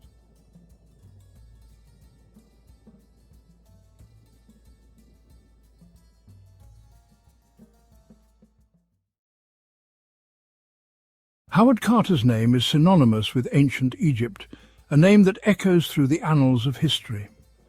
Born in 1874, his early life was far from the scorching sands and ancient tombs he would become known for. Instead, it was filled with the lush greenery and serene landscapes of 19th century England. He grew up in a small village in Norfolk, England, a place that seemed worlds away from the mysteries of the ancient world. His father, a gifted artist, instilled in him a love for art and meticulous detail. This artistic environment nurtured his budding talents. Young Carter was a keen observer, fascinated by the natural world. He would spend countless hours exploring the countryside, observing the intricate details of plants and animals. He spent hours sketching the flora and fauna around his home, capturing the beauty of nature with his pencil. This eye for detail, nurtured from a young age, would prove crucial in his later archaeological pursuits. His sketches were not just drawings, they were detailed studies that honed his observational skills. Carter's formal education was limited, but his thirst for knowledge was insatiable. He devoured books, especially those that transported him to distant lands and ancient times. He was particularly drawn to the ancient world, captivated by stories of lost civilizations and the mysteries they held. Museums and books became his windows to these far-off places. This fascination, combined with his artistic talent, led him to the path of archaeology. He began to dream of uncovering the secrets of the past. At the age of 17, a pivotal opportunity arose. A letter arrived that would change the course of his life forever. Carter was invited to join the Egypt Exploration Fund as a tracer. This was a dream come true for the young artist and aspiring archaeologist. This marked the beginning of his lifelong love affair with Egypt, a journey that would lead him to some of the most significant archaeological discoveries of all time. Arriving in Egypt in 1891, Carter was immediately enthralled by the land's rich history and culture. The bustling streets, the vibrant markets, and the ancient ruins all seemed to whisper secrets of a bygone era. The ancient monuments, the hieroglyphics, the sheer weight of history captivated his imagination. The pyramids stood as silent sentinels of a grand civilization, while the Sphinx, with its enigmatic gaze, seemed to challenge him to uncover its mysteries. He diligently copied inscriptions and drawings, honing his skills under the guidance of experienced archaeologists. Each stroke of his pen was a step closer to understanding the lives and beliefs of the ancient Egyptians. Carter quickly established a reputation for his meticulous work and keen eye. His attention to detail and unwavering dedication set him apart from his peers, earning him respect and admiration in the archaeological community. He was not simply tracing the past, he was breathing life into it, recreating the artistry of ancient Egyptians with remarkable precision. His reconstructions were so vivid that they seemed to transport viewers back in time, allowing them to witness the grandeur of ancient Egypt firsthand. His talent did not go unnoticed. In 1899, at the young age of 25, Carter was appointed Chief Inspector of Monuments for Upper Egypt by the Egyptian Antiquities Service. This prestigious position was a testament to his burgeoning reputation and his potential to make significant contributions to the field. This was a remarkable achievement, a testament to his burgeoning reputation in the field. It was a role that came with immense responsibility, but Carter embraced it with enthusiasm and determination. Carter thrived in this role. He oversaw excavations, meticulously documented findings, and passionately advocated for the preservation of Egypt's fragile heritage. His efforts ensured that the stories of ancient Egypt would be preserved for future generations to study and appreciate. He was laying the groundwork for his most significant discovery, one that would forever etch his name in the annals of history. The Valley of the Kings, with its hidden tombs and untold treasures, awaited his exploration. Little did he know, he was on the brink of uncovering a find that would captivate the world and redefine our understanding of ancient Egypt. In 1907, a fateful meeting occurred that would change the course of Carter's career. He was introduced to George Herbert, the 5th Earl of Carnarvon, a wealthy British aristocrat with a passion for Egyptology. Carnarvon was immediately impressed by Carter's knowledge and enthusiasm. He agreed to finance Carter's excavations, providing the much-needed resources to pursue his archaeological dreams. Thus began a partnership that would become legendary. Carnarvon, with his wealth and influence, provided the financial backing. Carter, the passionate and dedicated archaeologist, provided the expertise and unwavering determination. Together, they formed a formidable team. Their shared goal to uncover the tomb of a little-known pharaoh named Tutankhamun, believed to be hidden somewhere in the Valley of the Kings. Little did they know, this quest would consume them for years to come. The Valley of the Kings, a desolate yet majestic landscape, became Carter's obsession. Year after year, he meticulously excavated, his team sifting through sand and rubble under the scorching Egyptian sun. The work was arduous and often disheartening. False leads, dead ends, and the constant pressure of expectation weighed heavily on Carter. Yet he persevered, driven by an unshakable belief that Tutankhamun's tomb lay hidden beneath the sands. Carnarvon, though initially enthusiastic, grew increasingly impatient with the lack of results. The annual expeditions were costly, and doubts began to creep in. However, Carter's unwavering belief eventually convinced Carnarvon to fund one final season. This last-ditch effort, a testament to both men's faith and determination, would prove to be the most significant in archaeological history.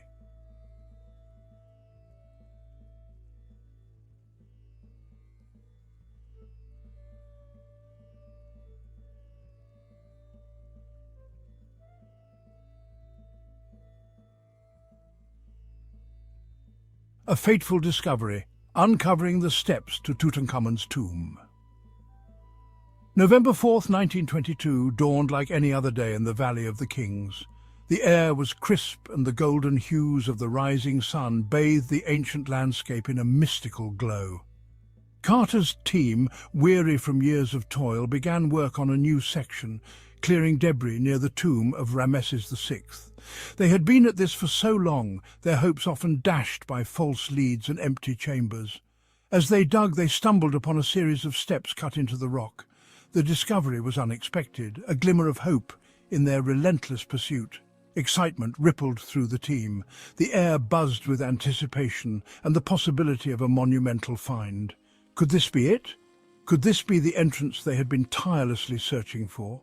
The questions hung in the air, heavy with expectation. Carter, cautious yet optimistic, ordered the steps to be cleared. Every movement was deliberate, every action filled with the weight of history. As the sand and rubble were removed, a sealed doorway emerged, marked with the necropolis seal.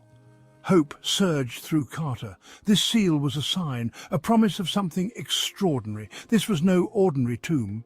The intricate designs and the seal suggested something far more significant. With bated breath, Carter sent a telegram to Carnarvon, who was back in England.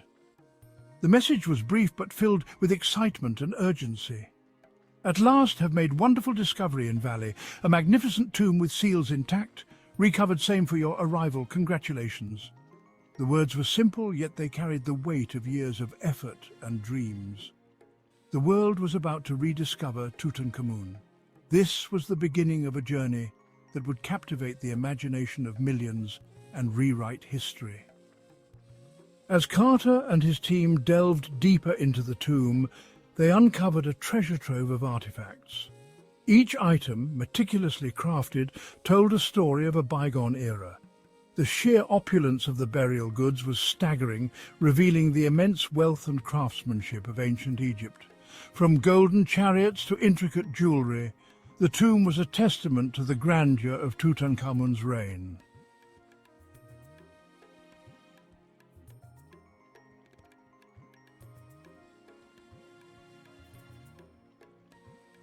The discovery of Tutankhamun's tomb sparked a global fascination with ancient Egypt. Known as Egyptomania, this cultural phenomenon saw Egyptian motifs influencing everything from fashion to architecture. Museums around the world scrambled to exhibit Egyptian artifacts, and the public's appetite for all things Egyptian seemed insatiable. This newfound interest not only brought ancient history to the forefront, but also inspired a generation of archaeologists and historians. The excavation of Tutankhamun's tomb revolutionized the field of archaeology. It set new standards for excavation techniques and documentation, ensuring that future discoveries would be preserved with the utmost care. Moreover, Tutankhamun's legacy permeated popular culture, from movies and literature to art and music. The boy king became a symbol of mystery and adventure, captivating the imagination of people across the globe.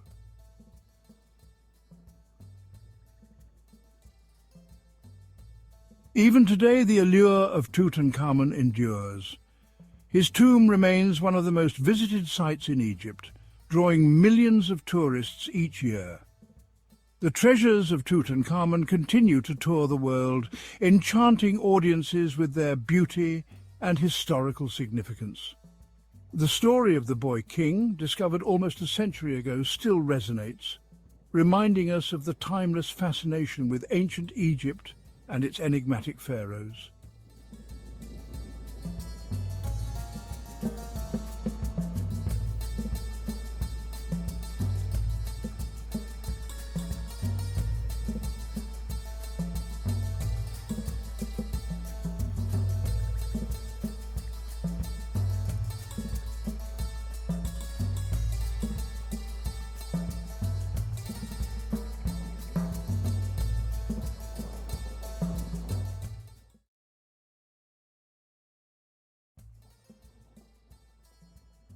The Nile, the lifeblood of Africa, flows through a land of ancient wonders.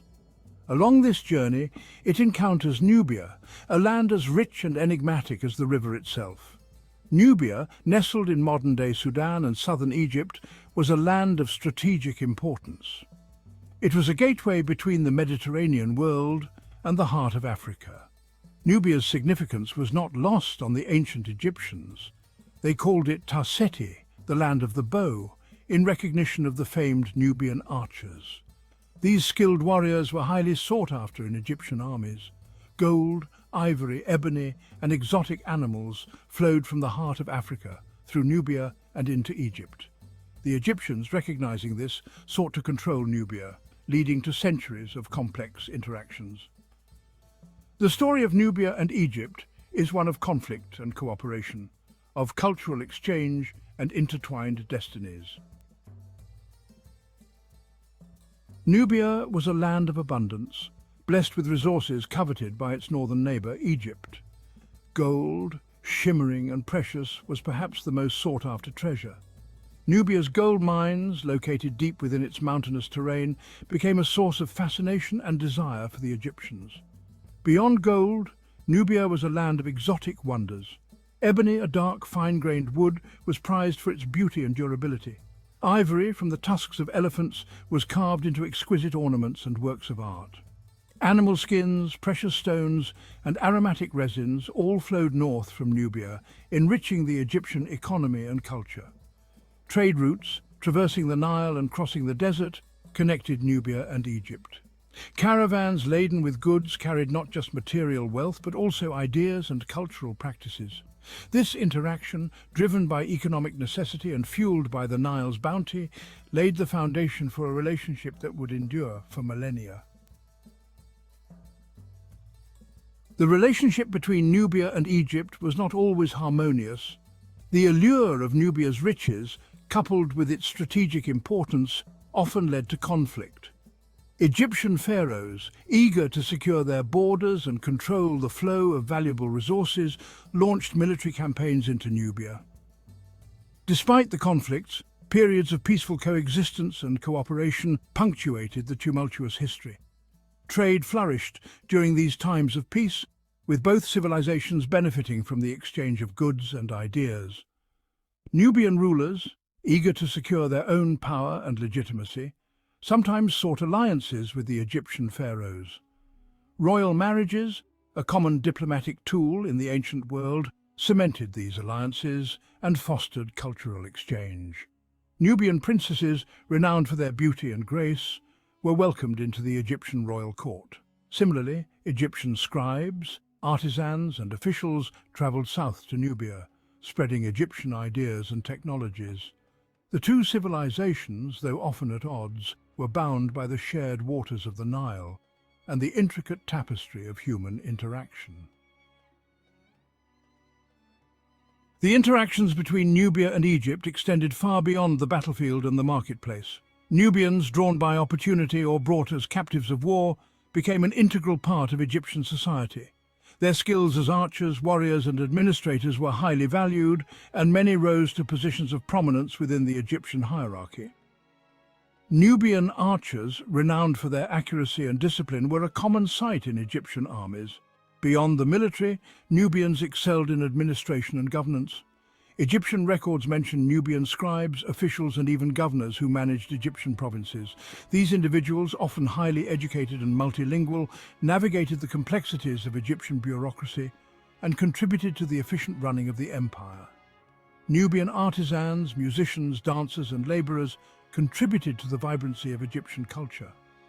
Their presence is evident in Egyptian art, where Nubian features, hairstyles and clothing styles are often depicted. The adoption of Nubian cultural elements highlights the dynamic nature of Egyptian society and its ability to absorb and adapt to foreign influences. The rise of Kush, a Nubian kingdom's ascent. Around the 8th century BCE, a powerful kingdom emerged in Nubia, centered at the city of Napata. This kingdom, known as Kush, would challenge Egyptian dominance and eventually rule over the land of the pharaohs.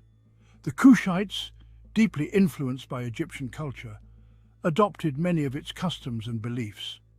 They worshipped Egyptian gods, built pyramids and temples in the Egyptian style, and even adopted hieroglyphic writing. However, they also retained their own distinct traditions, language, and artistic styles. Kushite kings, powerful rulers who commanded vast armies, presented themselves as the legitimate heirs of the pharaohs. The rise of Kush marked a turning point in the relationship between Nubia and Egypt. Their armies, led by skilled warriors and equipped with advanced weaponry, pushed northwards, capturing Egyptian cities and defeating Egyptian armies. The Kushite kings, now rulers of both Nubia and Egypt, ushered in an era of renaissance, reviving Egyptian traditions and leaving an indelible mark on Egyptian art, religion, and architecture.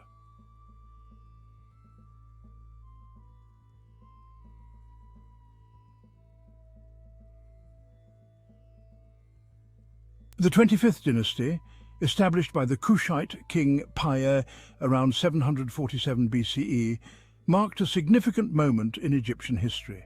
For the first time, a dynasty of Nubian origin ruled over the land of the pharaohs.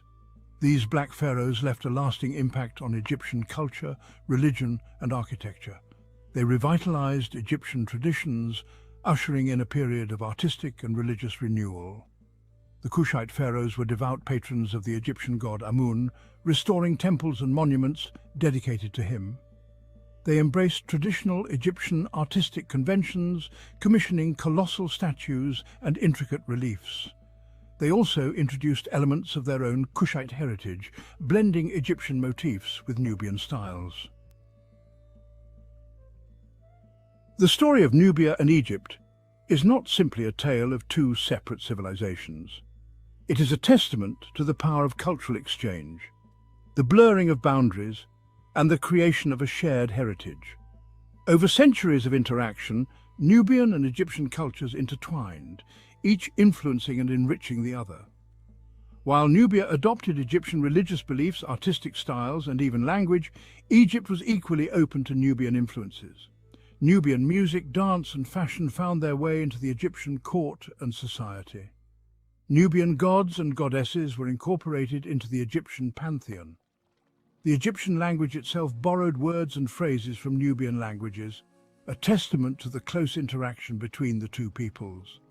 This cultural fusion is evident in the archaeological record, in the art, architecture, and artifacts that have survived the sands of time. Temples in Nubia, built by Kushite pharaohs, feature a unique blend of Egyptian and Nubian artistic styles. This intertwining of cultures created a vibrant and dynamic civilization along the Nile Valley. Nubia, though often overshadowed by its more famous neighbour, played a pivotal role in shaping the course of history. Its contributions to world civilization, often overlooked or downplayed, are finally being recognized and celebrated. From its strategic importance as a crossroads of trade to its cultural innovations, Nubia left an indelible mark on the ancient world. Nubia's gold, ebony and ivory enriched the economies of ancient civilizations. Its warriors, renowned for their skills as archers, served in armies across the ancient Near East. Its kings, the Black Pharaohs, ruled over Egypt, leaving a lasting legacy on its art, religion and architecture. Nubia's impact extends beyond its material and political contributions. It was a center of innovation, developing its own unique alphabet, known as Meroitic Script, which remains partially undeciphered. Its artisans created stunning works of art, blending Egyptian motifs with their own distinct styles. Nubia's story is a reminder that history is not written solely by the victors. For centuries, the story of Nubia remained hidden beneath the sands of time. Its monuments and cities lay buried, overshadowed by ancient Egypt. Recently, archaeologists and historians have begun to unearth the secrets of this forgotten civilization. New discoveries challenge our understanding of Nubian history and culture. Excavations at Kerma, Napata and Meroe reveal Nubia's social structure and artistic achievements. The decipherment of Meroitic script is unlocking Nubian language and literature. Studying Nubia is about recognizing its contributions to world history and celebrating its unique identity. As we unearth Nubia's treasures, we see history as a dynamic and evolving narrative.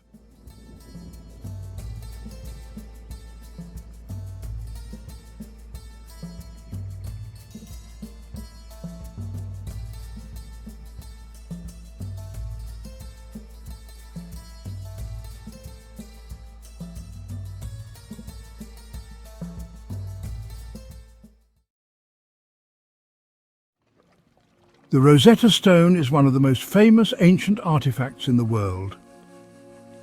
The Rosetta Stone was rediscovered in July 1799 by French soldiers who were part of Napoleon Bonaparte's Egyptian campaign. They were tearing down an old wall at Fort Julian near the town of Rashid, or Rosetta, in the Nile Delta, when they unearthed the stone. It is a large stone slab, originally part of a larger stele made of granodiorite. This durable material has preserved the inscriptions remarkably well over the millennia. The stone is inscribed with a decree issued in 196 BC at Memphis, Egypt, in honor of the Ptolemaic king Ptolemy V Epiphanes. This decree was meant to affirm the royal cult of the young king and was a significant political document of its time. What makes the Rosetta Stone so special is that the decree is inscribed in 3 different scripts, a feature that has made it invaluable to linguists and historians. Hieroglyphs, the formal writing system of ancient Egypt, these intricate symbols were used primarily for religious texts and monumental inscriptions. Demotic script, a cursive script used in everyday life. This script was the common script of the people, used for daily transactions and record-keeping. And finally, Ancient Greek. The presence of these 3 scripts is what ultimately allowed scholars to decipher hieroglyphs, which had been a mystery for centuries. News of the Rosetta Stone's discovery quickly spread throughout Europe, sparking a race among scholars to be the first to decipher the hieroglyphs. Among those who took up the challenge were Thomas Young, an English polymath, and Jean-François Champollion, a French philologist. Young made significant progress in deciphering the Demotic script, identifying several phonetic signs and correctly identifying the cartouche, or royal name ring, of Ptolemy. However, it was Champollion who would ultimately crack the code of hieroglyphs. The breakthrough came in 1822 when French scholar Jean-François Champollion announced that he had deciphered the hieroglyphs, opening up a new era of Egyptology. The Rosetta Stone thus stands as a testament to human curiosity and the relentless pursuit of knowledge. Champollion built upon Young's work, using his knowledge of Coptic, the last stage of the ancient Egyptian language, to identify phonetic correspondences between the Greek and hieroglyphic texts. In 1822, he had a breakthrough when he realized that the hieroglyphic signs in Ptolemy's cartouche represented the sounds of his name in Greek. This discovery revolutionized our understanding of hieroglyphs, demonstrating that they were not simply pictographs or ideograms, but a complex system of writing that included phonetic elements. Champollion's work laid the foundation for the modern study of ancient Egyptian language and culture. The decipherment of hieroglyphs had a profound impact on our understanding of ancient Egypt. It allowed scholars to read the countless inscriptions and texts that had previously been indecipherable, opening up a vast new window into Egyptian history, religion, and culture. We now know much more about the daily lives of the ancient Egyptians, their beliefs and practices, and their interactions with other cultures. The Rosetta Stone, therefore, played a pivotal role in unlocking the secrets of one of the world's oldest civilizations. The Rosetta Stone, a granodiorite stele inscribed with a decree issued in Memphis, Egypt, in 196 BC, has a fascinating history that spans centuries and continents. Following Napoleon's defeat in Egypt in 1801, the Rosetta Stone, along with other antiquities collected by the French, became the property of the British under the terms of the Treaty of Alexandria. This treaty marked a significant moment in history, as it not only ended the French campaign in Egypt, but also transferred a wealth of knowledge and artifacts to British hands. The stone was transported to England and presented to King George III, who donated it to the British Museum in 1802. The journey of the Rosetta Stone from Egypt to England was a monumental task, involving careful planning and execution to ensure its safe arrival. Upon its arrival, it was immediately recognized for its potential to unlock the secrets of ancient Egyptian hieroglyphs. The Rosetta Stone has been on display at the British Museum ever since, becoming one of its most popular exhibits. Its presence has not only attracted scholars and historians, but also inspired countless visitors to delve into the mysteries of ancient civilizations. The stone's inscriptions, written in 3 scripts, Greek, Demotic, and Hieroglyphic, provided the key to deciphering Egyptian hieroglyphs, a breakthrough that revolutionized our understanding of ancient Egypt. Millions of visitors from around the world flock to see the stone each year, marveling at its historical significance. The Rosetta Stone stands as a testament to human curiosity and the relentless pursuit of knowledge. Its journey from the sands of Egypt to the halls of the British Museum is a story of cultural exchange, discovery, and the enduring legacy of ancient civilizations. The Rosetta Stone's legacy extends far beyond its physical presence in the British Museum. Its discovery and decipherment sparked a renewed interest in ancient Egypt, leading to countless archaeological excavations and scholarly studies. The stone has become an iconic symbol of our ability to unlock the mysteries of the past. It serves as a reminder of the importance of preserving cultural heritage and the power of human ingenuity. The Rosetta Stone's fame has transcended academia, becoming a popular cultural icon. Its image has been used in countless books, films, television shows, and video games.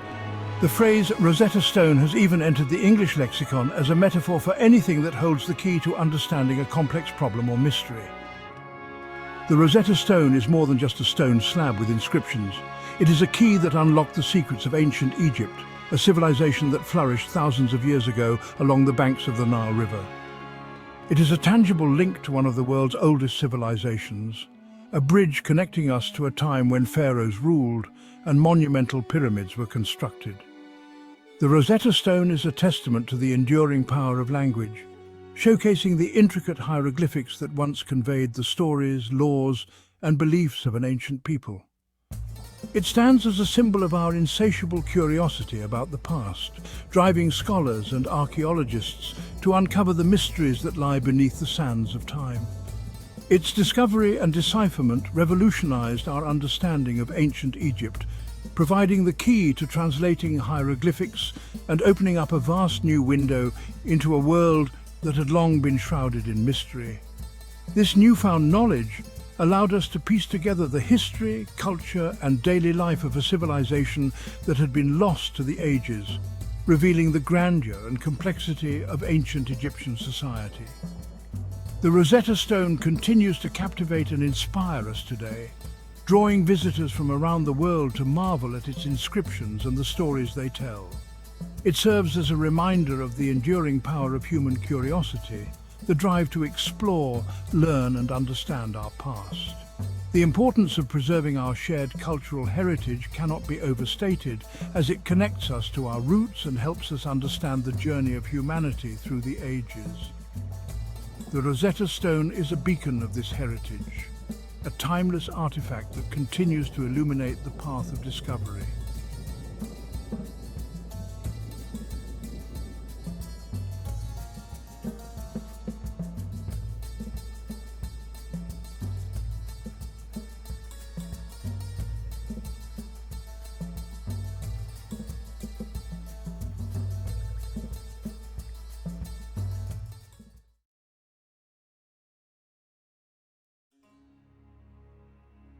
Ancient Egypt. The name conjures images of towering pyramids, enigmatic pharaohs, and hieroglyphs whispering secrets across millennia. This civilization, nestled along the fertile Nile River, stands as one of the most significant in human history. Its legacy echoes through time, influencing art, architecture, religion, and governance for thousands of years.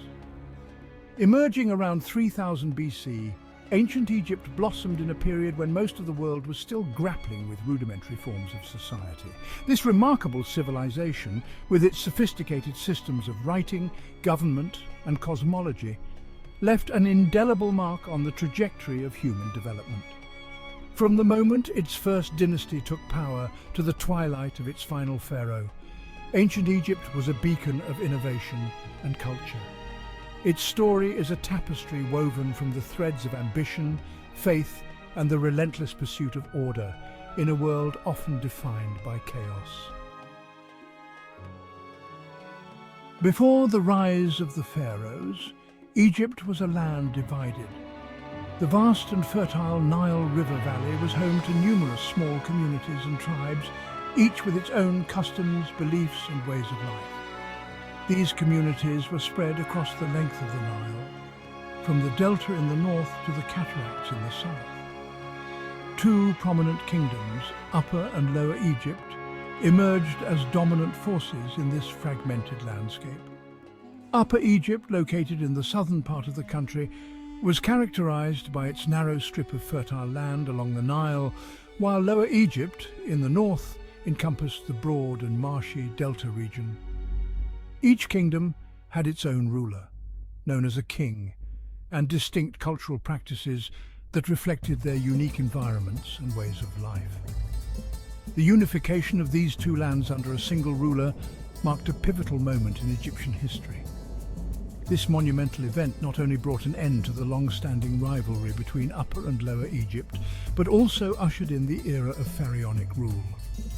The consolidation of power under one ruler laid the foundation for the rise of a powerful and enduring civilization, characterized by remarkable achievements in art, architecture, and governance. Around 3100 BC, a king named Menes, who hailed from Upper Egypt, embarked on a campaign to conquer Lower Egypt. Through a combination of military prowess and strategic alliances, Menes succeeded in uniting the two lands under his rule.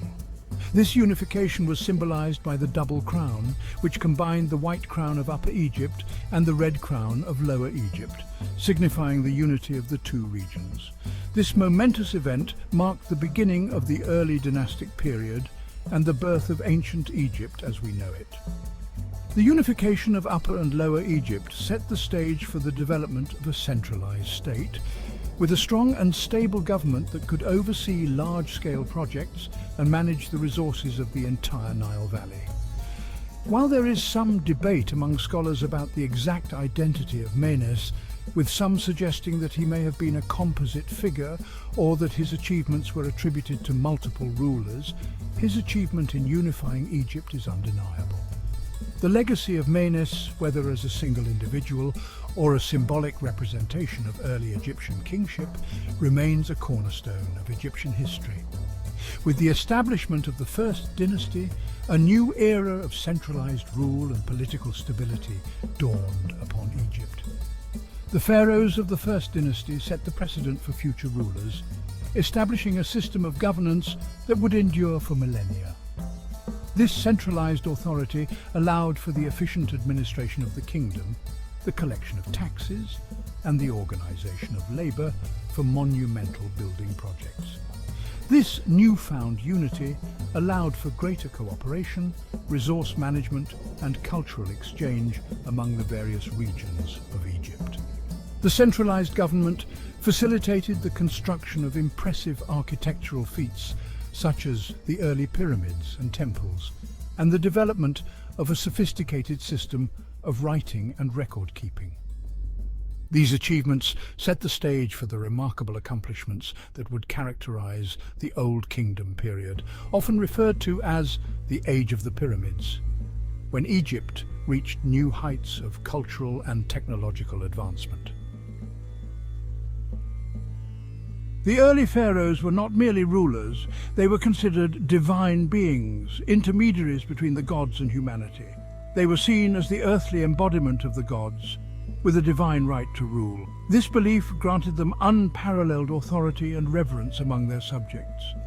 They wielded absolute power, controlling all aspects of Egyptian life, from the construction of monumental tombs and temples to the management of agriculture and trade. The pharaohs oversaw the building of grand structures that would stand the test of time, serving as both tombs and temples to honor the gods and themselves. Their influence extended to the fertile lands along the Nile, where they directed agricultural practices to ensure bountiful harvests, which were crucial for the sustenance of their people and the prosperity of their kingdom. Trade routes were established and maintained under their watchful eyes, bringing in goods and wealth from distant lands. Their reigns were marked by ambitious building projects, military campaigns, and the development of a complex administrative system that would serve as the backbone of Egyptian society for centuries to come. These projects were not just displays of power, but also served practical purposes, such as fortifying the kingdom's defenses and showcasing their divine favor. The military campaigns expanded their territories and brought in resources, while the administrative system ensured that the vast empire was efficiently managed, with a bureaucracy that kept meticulous records and facilitated the smooth running of the state. One of the most significant figures of this early period was King Djoser, the second pharaoh of the Third Dynasty. His reign marked a period of great innovation and development in ancient Egypt. Djoser is credited with commissioning the construction of the Step Pyramid at Saqqara, the earliest known example of a monumental stone structure in Egypt. This pyramid was a revolutionary architectural feat, setting a precedent for future constructions. It was not just a tomb, but a symbol of the pharaoh's divine power and a testament to the advanced engineering skills of the ancient Egyptians. This innovative pyramid, designed by the architect Imhotep, marked a turning point in Egyptian architecture and funerary practices. Imhotep, who was later deified, introduced the use of stone as a building material, which allowed for more durable and grandiose structures. The step pyramid's design influenced the construction of subsequent pyramids and became a model for future generations. Another prominent ruler of this era was King Sneferu, the founder of the Fourth Dynasty. His reign was characterized by significant architectural and military achievements. Sneferu was a prolific builder, credited with the construction of at least 3 major pyramids. These included the Bent Pyramid and the Red Pyramid, which showcased advancements in engineering and construction techniques. His ambitious building projects not only demonstrated his power, but also laid the groundwork for the construction of the Great Pyramids of Giza by his successors. His reign was also marked by military campaigns into Nubia and Libya, expanding the borders of the Egyptian state and securing valuable resources. These campaigns were crucial for the kingdom's economic stability and growth, as they brought in gold, slaves, and other resources that bolstered the pharaoh's wealth and power. Sneferu's military prowess and strategic acumen ensured that Egypt remained a dominant force in the region, with a legacy that would influence future generations of rulers.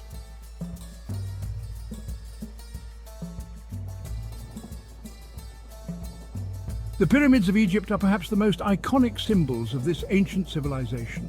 These monumental structures have fascinated historians, archaeologists, and tourists alike for centuries, standing as silent sentinels of a bygone era. These colossal structures, built as tombs for the pharaohs and their consorts, stand as testaments to the ingenuity, organizational skills, and religious beliefs of the ancient Egyptians. The sheer scale and precision of these pyramids continue to baffle modern engineers and architects, showcasing the advanced understanding of mathematics and astronomy possessed by the ancient builders. The construction of these massive monuments required an immense amount of labor and resources, reflecting the pharaohs' absolute power and their desire to leave an enduring legacy in the sands of time. Thousands of laborers, including skilled artisans, craftsmen and farmers during the off-season, worked tirelessly to ensure the completion of these grand projects. The logistics involved in quarrying, transporting and assembling the massive stone blocks are a testament to the highly organized society of ancient Egypt.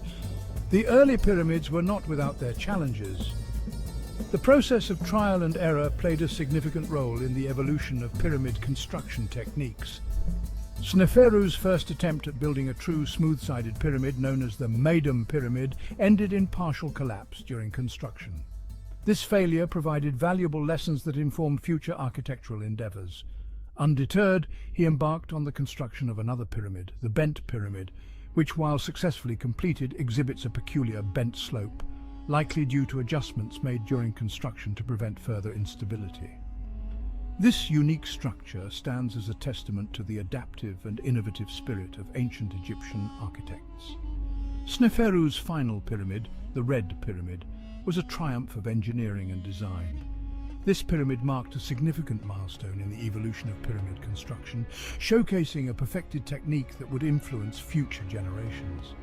It was the first successful true pyramid, with smooth sides rising at a consistent angle to a pointed apex.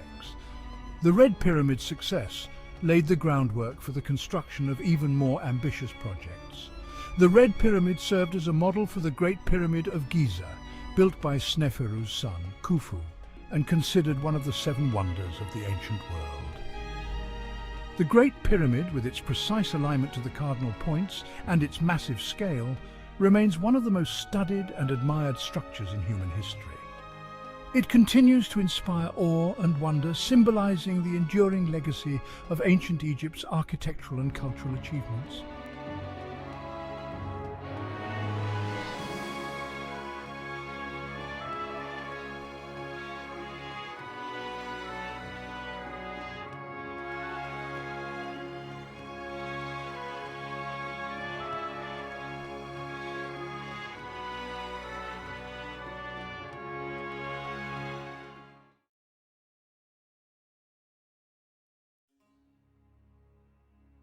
Thutmose III, a name that would echo through the annals of history, a name synonymous with Egyptian military might and unparalleled leadership. But his path to glory was not straightforward. It was fraught with challenges and unexpected turns. He ascended the throne as a young boy, co-ruling with his stepmother Hatshepsut, who was a formidable force in her own right. She was a powerful woman, a rarity in Egyptian history, who defied conventions and took on the role of pharaoh. Hatshepsut assumed the full mantle of pharaoh, relegating Thutmose to the shadows, where he watched and learned. For 2 decades, he remained in the background, observing the intricacies of governance and power. This was his training ground, a period of intense learning and preparation. He honed his skills, waiting for his moment, mastering the art of warfare and leadership. Little did the world know a storm was brewing. Thutmose was biding his time, ready to unleash his potential. Hatshepsut's reign focused on peace and prosperity, bringing stability to the kingdom. She expanded trade and commissioned ambitious building projects, leaving a lasting legacy. Thutmose, however, yearned for the battlefield. His heart was set on military conquest and glory. He trained with the army, mastering weaponry and tactics, preparing for the day he would lead. He strategized, studied past campaigns, and dreamt of conquest, envisioning a vast empire under his rule. The young pharaoh in waiting was destined for greatness. His time would come, and when it did, the world would witness the rise of a legend. After 22 years, Hatshepsut died. Thutmose III, now a mature and experienced ruler, finally took sole control of Egypt. The lion, long dormant, was unleashed. He immediately embarked on a series of military campaigns. His goal? To restore Egypt's dominance and expand its borders. Thutmose was a brilliant military strategist. He was also a ruthless and efficient leader. His first target was the rebellious kingdom of Kadesh. This powerful city-state in Syria challenged Egyptian authority. Thutmose would make an example of them. He led his army north, crushing all resistance in his path. The young pharaoh was eager to prove himself. He would show the world the true might of Egypt. The Battle of Megiddo, fought in 1457 BC, would define Thutmose III's reign. This battle is often considered one of the earliest recorded military engagements in history. The walled city of Megiddo was a strategic stronghold. Its location was crucial, as it sat at the crossroads of several important trade routes. It controlled vital trade routes, making it a coveted prize for any ruler seeking to dominate the region. The king of Kadesh rallied his allies, amassing a formidable force within Megiddo's walls. This coalition of Canaanite kings posed a significant threat to Egyptian dominance. Thutmose, however, would outmaneuver them with his keen strategic mind and bold tactics. He faced 3 possible routes to reach Megiddo, each fraught with danger and potential ambushes. Thutmose, a risk-taker, chose the most perilous path, a narrow pass through the Aruna Mountains. This decision was both daring and unexpected. This unexpected move caught the enemy off guard, as they had not anticipated an approach from such a treacherous route. Thutmose's army emerged behind enemy lines, surprising the Canaanite forces and gaining a significant tactical advantage. The Egyptians, inspired by their king's audacity and leadership, fought with unmatched ferocity and determination. The Battle of Megiddo was a decisive victory for Thutmose III. This triumph not only secured his reign, but also expanded Egypt's influence in the region. It cemented his reputation as a brilliant military strategist and a fearless leader, whose legacy would be remembered for centuries. Megiddo was only the beginning. Over the next 2 decades, Thutmose III launched 17 military campaigns. He marched his armies across the ancient Near East. He subdued Nubia to the south, extending Egyptian control deep into Africa. He then turned his attention east. He conquered Syria, shattered the Mitanni kingdom, and pushed the boundaries of his empire to the Euphrates River. Thutmose was not just a conqueror, he was also a shrewd administrator. He established governorships in conquered territories. He implemented efficient systems of tribute collection. These strategies ensured the flow of wealth and resources back to Egypt. Thutmose III's reign marked the zenith of Egyptian power.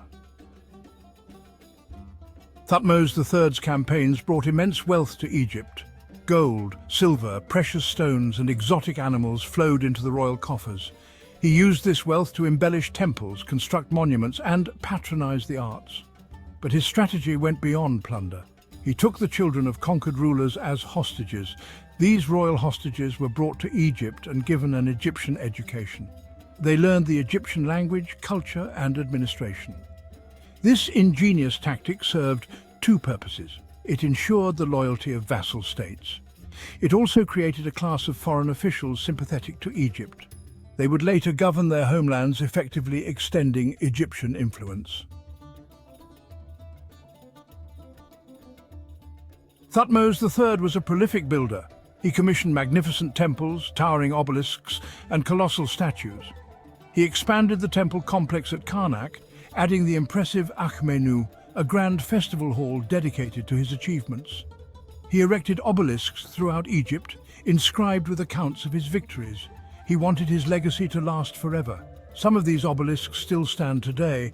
They serve as a reminder of his power and ambition.